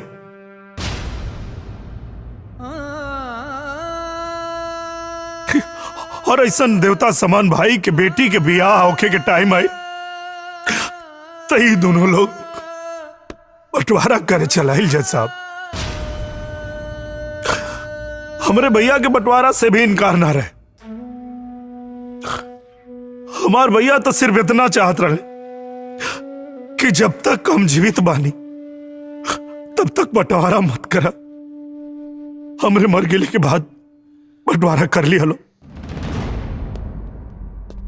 योर ऑनर, कोर्ट में फैसला सबूत और गवाह के आधार पर होता है। इसमें सेंटिमेंटल और इमोशनल बात की कोई जगह नहीं होती। सारे सबूत और गवाह हमारे क्लाइंट के पक्ष में है। आप फैसला सुनाइए। हम माननीय न्यायालय के सामने अपन बात रखे के चाहता नहीं जज साहब। आज ही जोन केस पे जीरा चल रहा बा, ई खाली हमरे घर के समस्या नहीं के जज साहब, ई देश के हर घर के समस्या बा। संयुक्त परिवार भारतीय संस्कृति के सबसे बड़ धरोहर है और यहां हमने के सब लोग संयुक्त परिवार से बानी जा।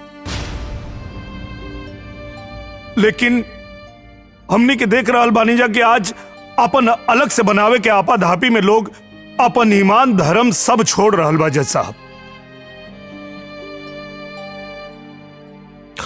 ये बात बिल्कुल सही बा कि कोर्ट में भावना खातिर कोनो जगह नहीं खे, लेकिन जज साहब परिवार बिना भावना के ना चल पाई। परिवार के फले फूले खातिर के त्याग तपस्या और भावना की जरूरत पड़ेला जज साहब। ममता प्यार और त्याग यह परिवार रूपी नदी के जीवन धारा आ जज साहब। और अगर ये धारा सूख गई फिर न कोनो घर बची, न कोनो परिवार बची, न कोनो समाज बची, न कोनो राष्ट्र बची और ना ही मानवता बची जज साहब। संपत्ति के अधिकार में कानून के नए सिरे से सोचे के चाहिए, बदलाव करे के चाहिए। यहां लोग न्याय खातिर आवेला जज साहब, कहे कि न्याय के मंदिर है।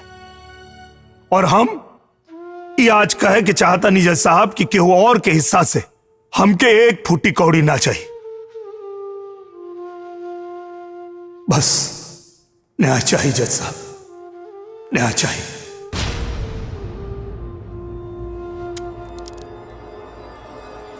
भगवान जी संभालिए अपने आप को। भैया भैया कोई भैया मत करना। ये केस तो खत्म हो गया और मेरे मुवक्किल को न्याय नहीं मिला। बंटवारे की आड़ में रिश्तों का और दिलो दिमाग का बंटवारा पहले ही हो जाता है। मैं अदालत से पूछना चाहता हूं कि यह बंटवारा कब तक अपनों से अपनों की जान लेता रहेगा, क्योंकि जब अदालत से न्याय होता है तो एक के घर में तो दिया जलता है लेकिन दूसरे के घर में अंधेरा हो जाता है मिलॉर्ड।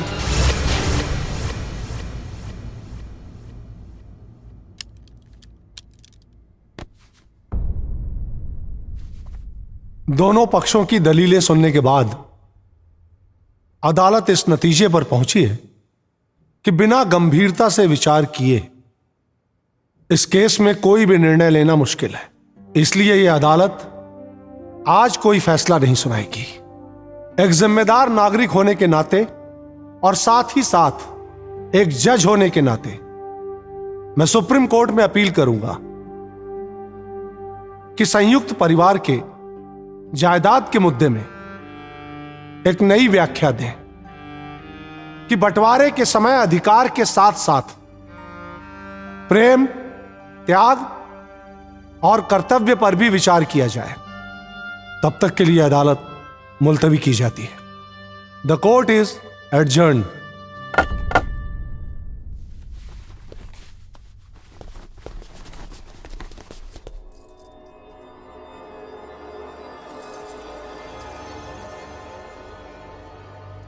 इतना देर हो गई अभी तक ना आइले। पता ना कोर्ट में का होत हुई। ना छोटकी, सब ठीक हुई, तू चिंता ना करा। हमके लगा था वो लोग आ गए। तू बैठा, हम देख के आवतनी।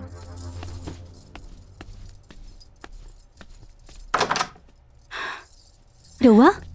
हाँ, हमरा राजेंद्र और सुरेंद्र से कुछ जरूरी बात करे के बा।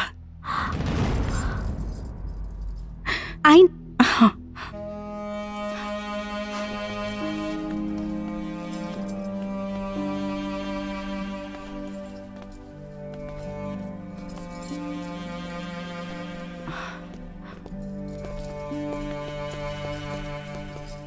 आओ लागतानी भाभी। खुश रह बेटा, खुश रह। प्रणाम भाभी। खुश रह।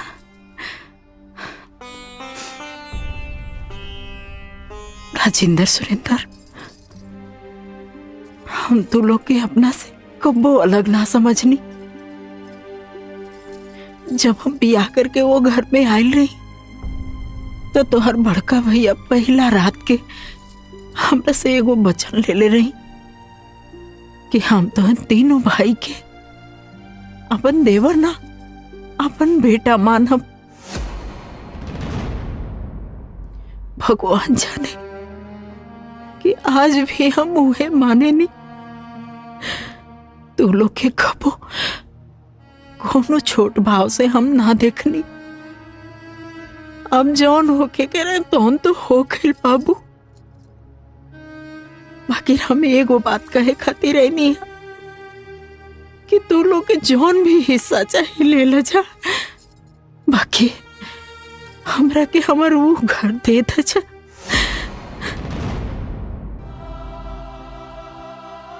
काहे कि वो घर में हमने जिंदगी के सारा रिश्ता नाता, सारा दुख सुख जुड़ल बा।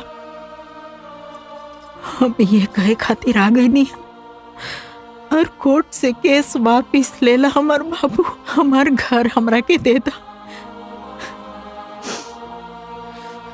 काहे कि कोर्ट में हम अपना घर के तमाशा नहीं की बनावल चाहत। बड़की दीदी, अब जे हुई उ कोर्ट से हुई। रवा जाइए जैसे, कोनो इमोशनल ड्रामा काम ना करी। जाइए जैसे। ना छोटी, तू ऐसा काहे बोला तड़ू? हम यहाँ कोनो इमोशनल ड्रामा करे खातिर नहीं आए। अच्छा, तो रउआ यहाँ काहे आई नहीं? हाँ हाँ, देखले रहनी ना ओ दिन कैसे जितेंद्र हमनी के ऊपर रावण जैसन गरजत रहे, कैसे जितेंद्र बाबू हमनी के लाठी लेके दौड़ौले रहे। तब कहाँ गए रहे राउर इमोशन, राउर भेदभाव और ई जोन मोट मोट आंसू बहता, ई कहाँ गए रहे ओ दिन? ठीक है कहलू दीदी, सही मुद्दा उठौलू। हा, उ दिन तो बड़का शेर बनत रहे ना। कोर्ट देख के अकल ठिकाने आ गई। उनके ऐसे मुक्ति ना मिली, ओकरा के जेल भिजवाए के ही पड़ी। ई कसम खैले बानी। जाइए जैसे, जाइए। इतना कठोर मत बना तू लोग। हमरा जितेंद्र से जौन भी गलती हो गई ओकरा लिए हम माफी मांगे खातिर आयल बनी। हमरा के माफ करता जा। छोटे, हम बड़ होके तोहरा गोड़ पड़ता नहीं। जाइए जैसे।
जितेंद्र, ये का करे तारा?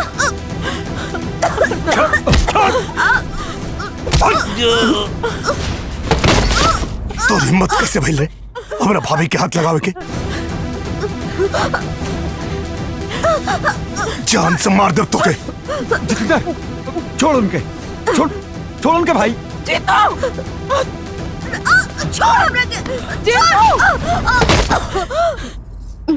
अगर तू मार पीट कर बंद ना करबा ना तो हमार मरल मुंह देखबा।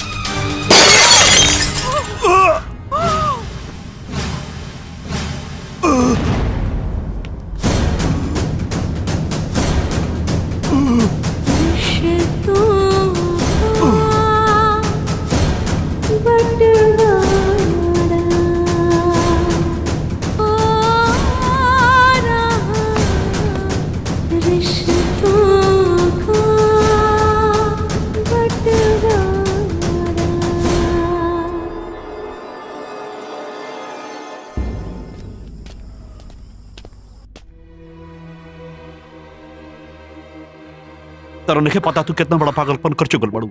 अगर जितेंद्र पुलिस के सामने हमनी के खिलाफ बयान दे दलस तो सब बंटवारा के सपना धोइला के धोइला रह जाई और हमनी पर हाफ मर्डर के केस भी हो जाई। केस का मतलब समझा तरू ना, हमनी के दोनों भाई सस्पेंड हो जात सब।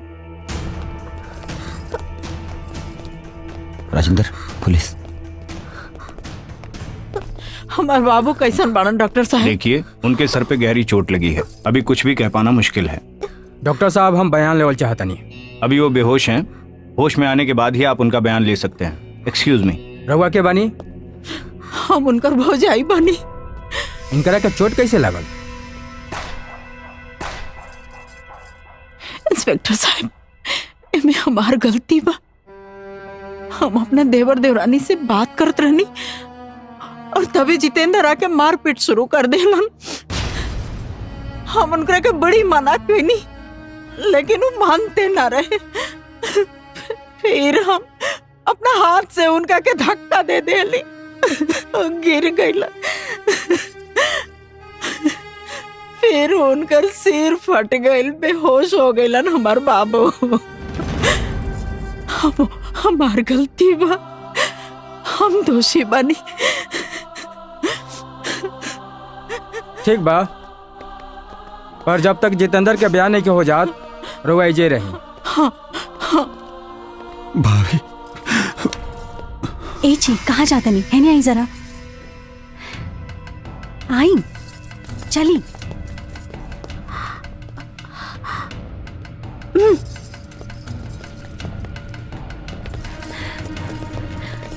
जॉन भाई बहुत अच्छा भाई। अब तक सारा टेंशन दूर हो गई। बड़की भौजी सारा दोष अपने सर पर ले लेनी। सही कहलुआ छोटकी, धर्मात्मा बने के शौक बा तो बने धर्मात्मा। अब हमनी के दुख के कांटा खुद ब खुद दूर हो गई। अच्छा तो तब हुई जब ई जितेंद्र मर जाई और ई बड़की भौजी ना जिंदगी भर के लिए जेल चल जाई है और ऐजा जाके ना चक्की बिसिए। ए छोटकी, एकदम सही कहा तारू। अब सारा धन दौलत जमीन जायदाद हमने के हो जाई।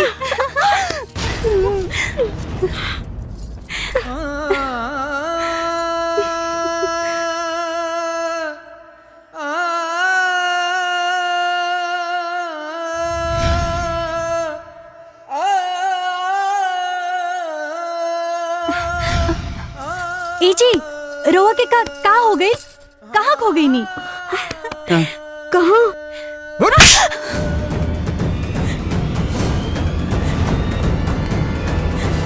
चुप। बेरहम औरत। यप, का करल बानी? भैया ठीक कैलहन, ई काम हमरो बहुत पहले करे के चाहत रहे। राजेंद्र, सुरेंद्र, ई तू लोग का करत बड़ा जा। मत रुका भौजी, ये दोनों वही के काबिल बाड़ी सन। पूरे घर के तबाह कर देली भाभी। चुप रहा तू। औरत पे दोष लगाओ तो बड़ी आसान बा। काहे कि खाली औरतिये के दोष ना होला, पुरुष भी बराबर के दोषी होला।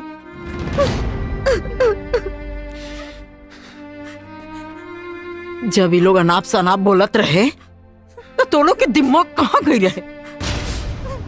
घास चरे खातिर?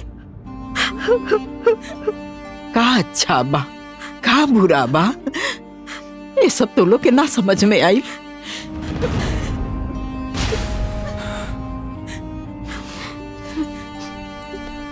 डॉक्टर साहब, पेशेंट को होश आ गया।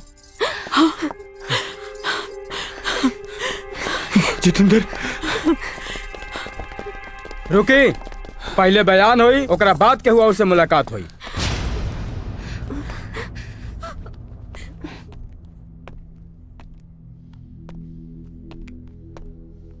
हम इलाका के थाना इंचार्ज बानी। हमरा के खबर मिलल है कि तोहरा साथे मारपीट भइल है। बिना डरे खुल के बतावा हमरा के मरलस तो है के, और ई माथा में चोट कैसे लागल?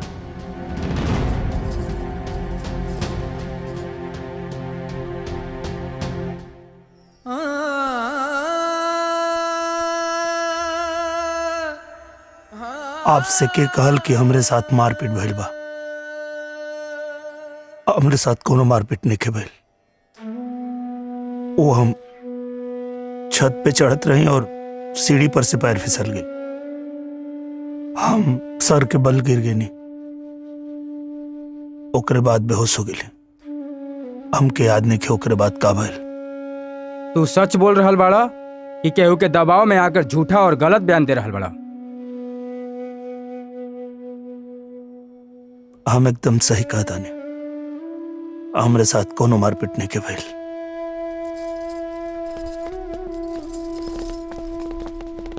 ठीक बा,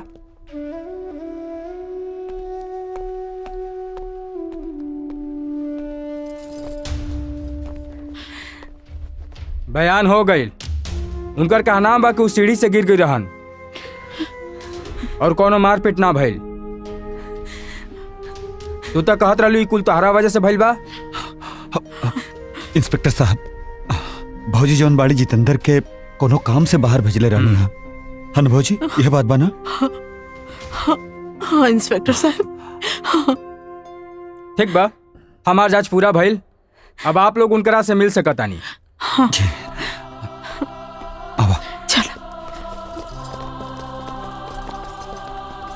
बाबू, हमार बाबू।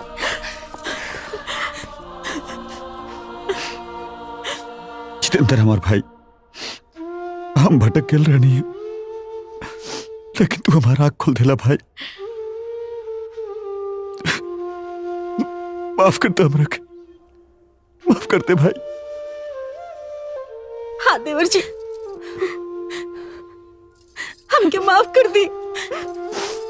अरे भाभी का कर धरो भैया, तने लोग से हमके कोनो शिकायत नहीं के।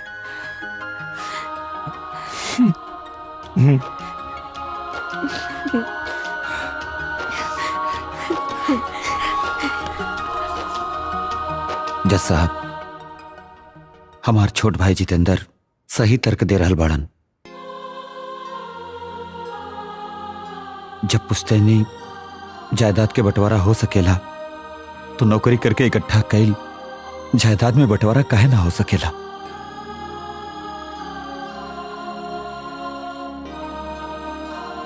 लेकिन हमरे यहाँ कानून में ऐसा कुछ नहीं के। जज साहब, हम आपसे विनती कैल चाहब कि सरकार के आप आदेश दी कि ऐसा कोनो कानून बने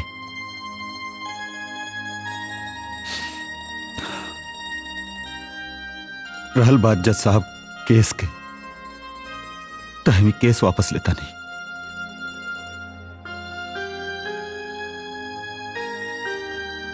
जज साहब, हमनी के घर के बंटवारा ना होई, हमनी के साथे रहल जाए।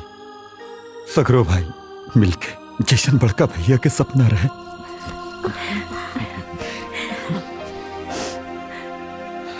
गुड। ये बहुत अच्छी बात है कि एक परिवार घर तोड़ने की नहीं, घर जोड़ने की बात कर रहा है। और इस केस के माध्यम से जितेंद्र ने जिस समस्या की ओर ध्यान अवगत कराया है, सच में परिवारों की वो एक विकराल समस्या है। घर के बंटवारे की समस्या बहुत बड़ी समस्या है। ये सिर्फ एक परिवार की समस्या नहीं है, हर घर की समस्या है, हर गांव की समस्या है। बंटवारे के झगड़े को लेकर हर घर में झगड़ा बढ़ रहा है, परिवार टूट रहे हैं, यहां तक कि हत्याएं भी हो रही हैं। जितेंद्र ने जो बात कोर्ट के सामने रखी, अदालत उससे सहमत है और इस बात से भी सहमत है कि सरकार को कानून में संशोधन करके नया कानून बनाना चाहिए। पारिवारिक झगड़े के मामले को लेकर हम सरकार को चिट्ठी लिखेंगे इस मुद्दे को लेकर, और इतनी गंभीर समस्या की तरफ अदालत का ध्यान आकर्षित करने के लिए अदालत जितेंद्र की आभारी है।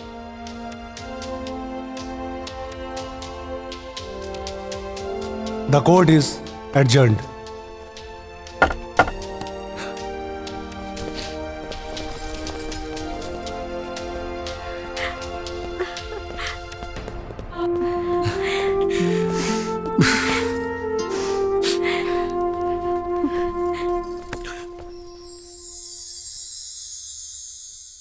भैया, हमने के माफ कर दी और आज के बाद रघुआ जवन चाहत रहनी है अब वो है ये घर में हुई।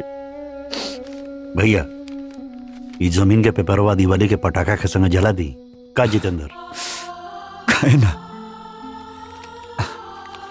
बुराई और नफरत के साथ ही यह होए के चाहिए।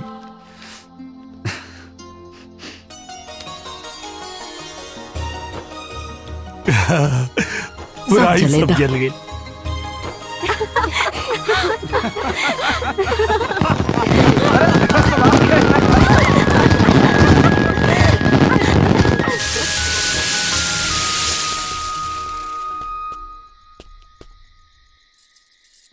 हम रउआ लोगों से कुछ कहे आयल बानी। कहीं हमार बाबूजी बदलत दुनिया के समझ ना पहले, लेकिन आज ही देश में का पूरा दुनिया में ही साबित हो गई बा कि लड़का लड़की में कवनो अंतर नहीं है।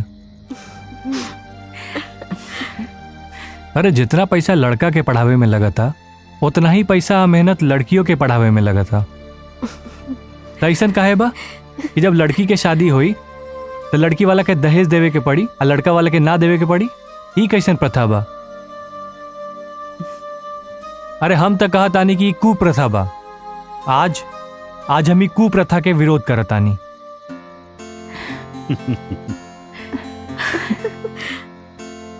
हमके माफ कर दे, ये रिश्ता मत तोड़ी। हमरा दिमाग में पुराना जमाना के रीत रिवाज के कादो कीचड़ भरल रहे, जे कि हमार बेटा हटा देलस। इस शादी के मना ना करी, होके दी।